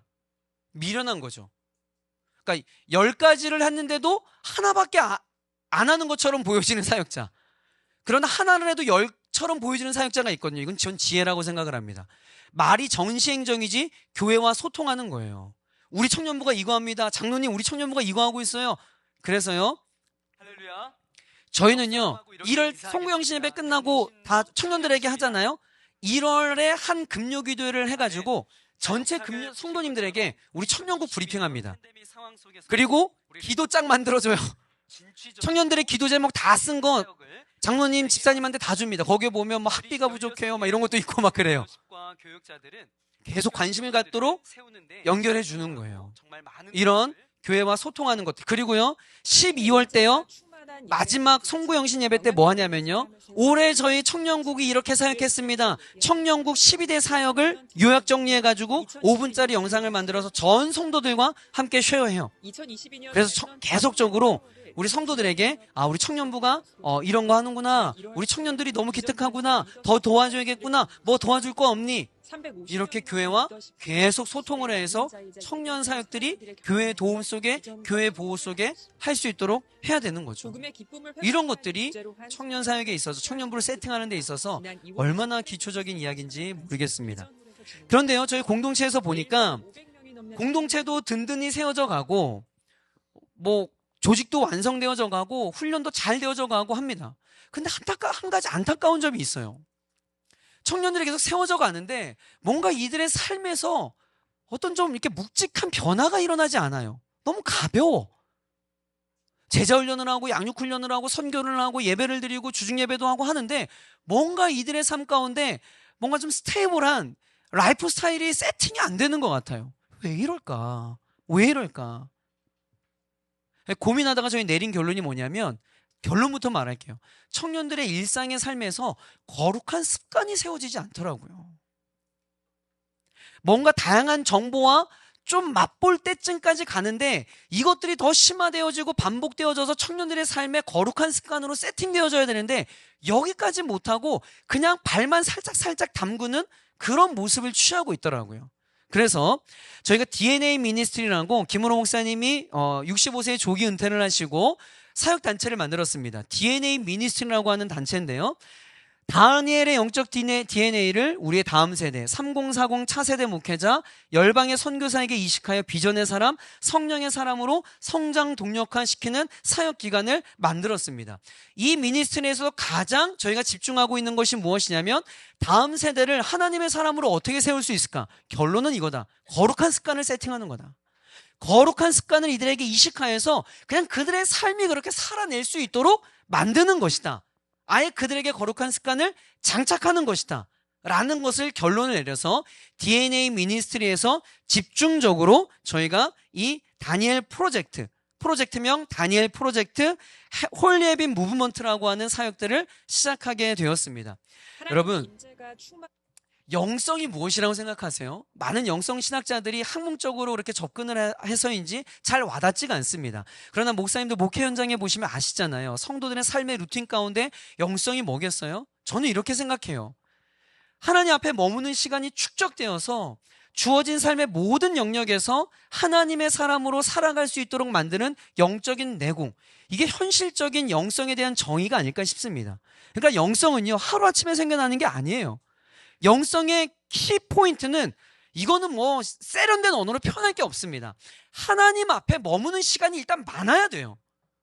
이게 있어야 영성이 축적되어지고 거룩한 습관이 만들어지더라는 거죠. 그래서 이 축적의 영성은요, 거룩한 습관으로부터 시작이 되어져요. 그래서 저희는 이 홀리헤빈 무브먼트의 키워드 되는 그 성경을 다니엘 6장 10절에서 가져왔습니다. 여러분 잘 아는 말씀인데요. 우리 한 목소리 좀 함께 읽어볼까요? 시작!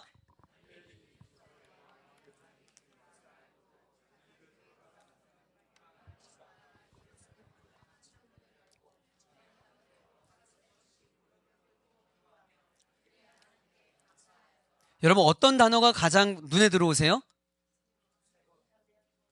전에 하던 대로. 그렇죠? 네. 여기에 대한 여러분 배경은 여러분 다 아실 거예요. 전에 하던 대로. 여러분 이게 영성입니다. 이게 영성이에요. 여기서 중요한 원리. 여러분 이 땅에서 하나님의 사람으로 승리할 수 있는 비결은요, 거룩한 습관으로 늘 하던 대로 살아내는 것. 미국 최고의 자기개발 전문가인 제임스 클리어가 쓴 책인 아주 작은 습관의 힘이라고 하는 책이 있습니다. 이 책에 보면 아주 의미심장한 이야기가 나오는데요. 한 사람의 정체성, 그 사람의 아이덴티티는요, 습관에서 나온다라고 이야기를 해요. 그러니까 다시 말해서 그 한 사람의 작은 습관이 그 인생의 정체성을 만들어 간다라는 것이죠. 그러니까 행위를 반복해 나갈수록 그 행위와 연관된 정체성은 강화가 된다라는 거예요. 정체성, 아이덴티티. 여러분 이 단어가요, 실제하다는 의미의 라틴어 에센티타스와 반복적이라고 하는 의미를 뜻하는 이덴티뎀에서 파생되었어요. 그러니까 아이덴티티, 정체성은 뭐냐면 반복된 실제라는 거예요. 이 습관에서 정체성이 나와요. 여러분 축구공 한 번 찼다고 그 사람을 축구선수라 이야기하지 않아요. 그림 한 장 그렸다고 그 사람 우리가 화가라고 이야기하지 않습니다. 하지만 그 행위가 반복해서 나가면 그 행위가 축적이 되면 이것이 반복된 실제가 되어서 그 사람의 정체성이 된다라는 거예요. 그러니까 습관이 무서운 거예요. 여러분 뉴욕타임즈 심층보도 전문기자인 찰스 두이그가 이 습관의 힘이라는 책에서 이런 얘기를 해요. 우리 삶이 일정한 형태를 띠는 한 우리의 삶은 습관 덩어리일 뿐이다. 와우, 엄청 레디컬한 이야기인데 저는 아주 공감합니다. 그러니까 무슨 이야기냐면 여러분, 우리가 매일 반복하는 선택들이 우리가 신중하게 생각하고 내린 결정의 과정물로 여겨지겠지만 실제로는 그렇지 않다라는 거예요. 대부분이 그저 선택의 습관이라는 거죠. 듀크 대학교 연구진이 2006년에 발표한 논문을 보면요, 우리가 매일 행하는 행동의 40%가 이 의사결정의 과정이 습관 때문이라는 거예요. 습관. 그러니까 여러분 다니엘도 마찬가지입니다. 다니엘이 그 상황에서 기도하겠다라고 한 게 막 전후 상황 따져보고 지금 막 영적인 뭐 어떤 전후 맥락을 따져보니까 이렇게 하는 것이 가장 합리적이겠다 생각해서 심사숙고해서 내린 결정이 아니라는 거예요. 전에 하던 대로 습관에 따라서 한 겁니다. 이게 다니엘이 다니엘 되게끔 만든 키워드였어요. 우리 다음 세대들에게 이걸 심어줘야 된다는 거예요. 우리 청년들에게, 우리 주일학교 아이들에게 이걸 심어줘야 된다는 거죠. 그래서 우리 DNA 미니스트리에서 연구화에서 훈련 교재를 만들었는데 그게 바로 프로젝트명 다니엘 프로젝트입니다.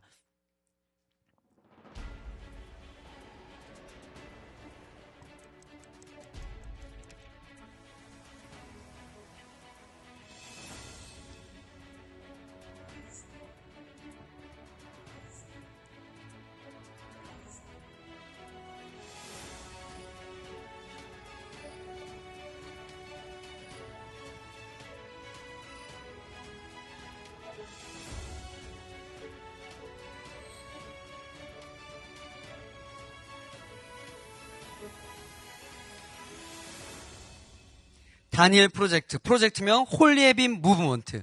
저희가 4개의 교재로 저희가 만들었습니다.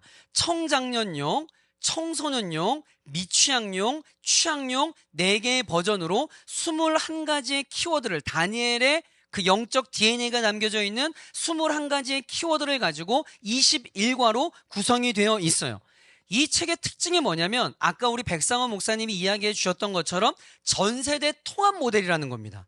다시 말해서 청장년에서 장년 세대에서 부모님이 하는 것을 자녀가 함께하여서 가정예배로 승화할 수 있도록 만들어 놓은 교재라는 거죠.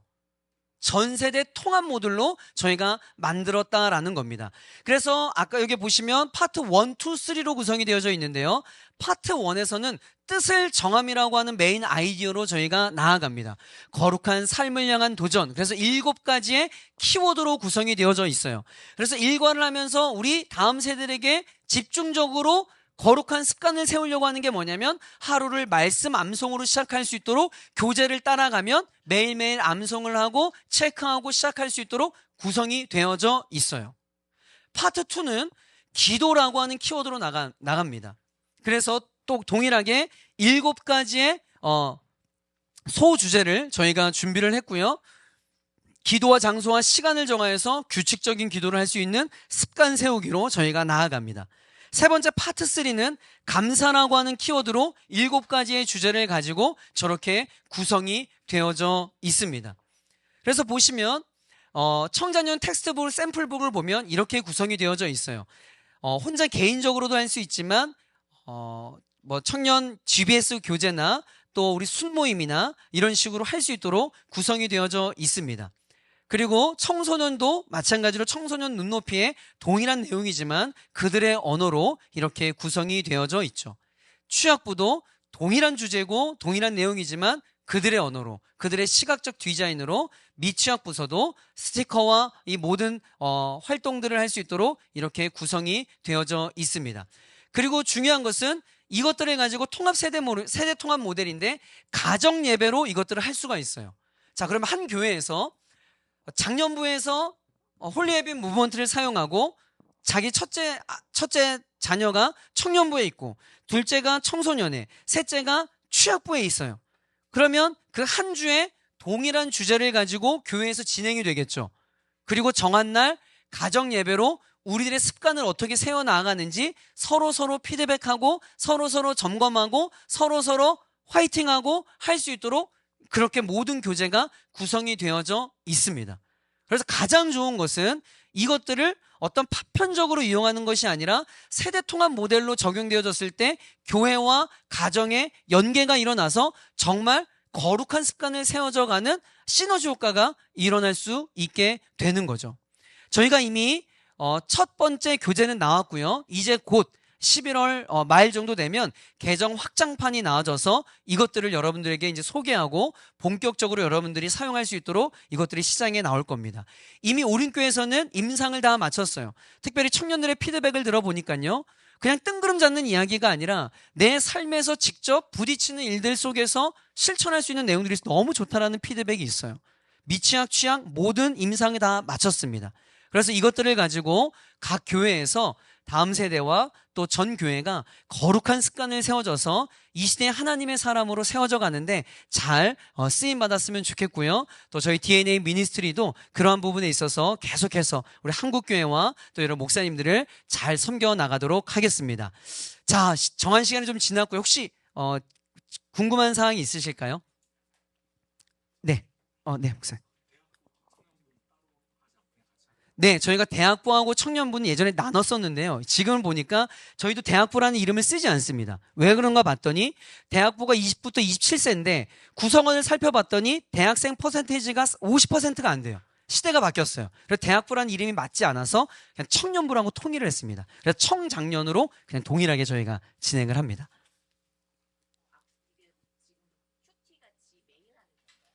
저거는 21일 동안 집중적으로 할 수도 있지만 그러기엔 너무 벅찹니다. 21일 동안 21가지의 DNA를 다룬다는 건 거의 불가능하고요. 21주로 활용을 해서 진행하는 게 좋습니다. 네, 네네 목사님.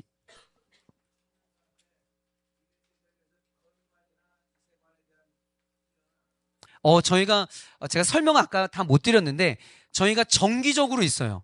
청년들에게. 그래서 동성애 그리고 어떤 뭐 성윤리 이런 것들은 각 상반기, 하반기 세미나 시간을 통하여서 집중적으로 저희가 훈련합니다. 네네. 청년들에게서 너무나 중요하거든요. 왜냐하면 지금 점점 더 결혼을 안 하는 그런 추세들이 되어 있어가지고 그래서 저희는 그것들의 재미를 너무 많이 보고 있어요. 결혼 엄청 많이 하고 있습니다. 네네. 저희가 청년 리더들이 360명의 리더가 있습니다. 토요일날 저녁 6시부터 9시까지 GBS 교육을 매주 하고 있어요.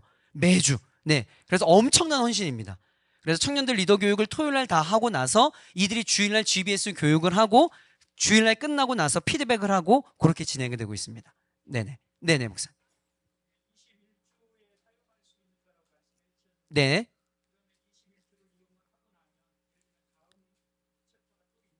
지금은 21가지입니다. 왜냐하면 다니엘서에서 다니엘의 발자취를 따라 21가지의 DNA를 낸 거예요.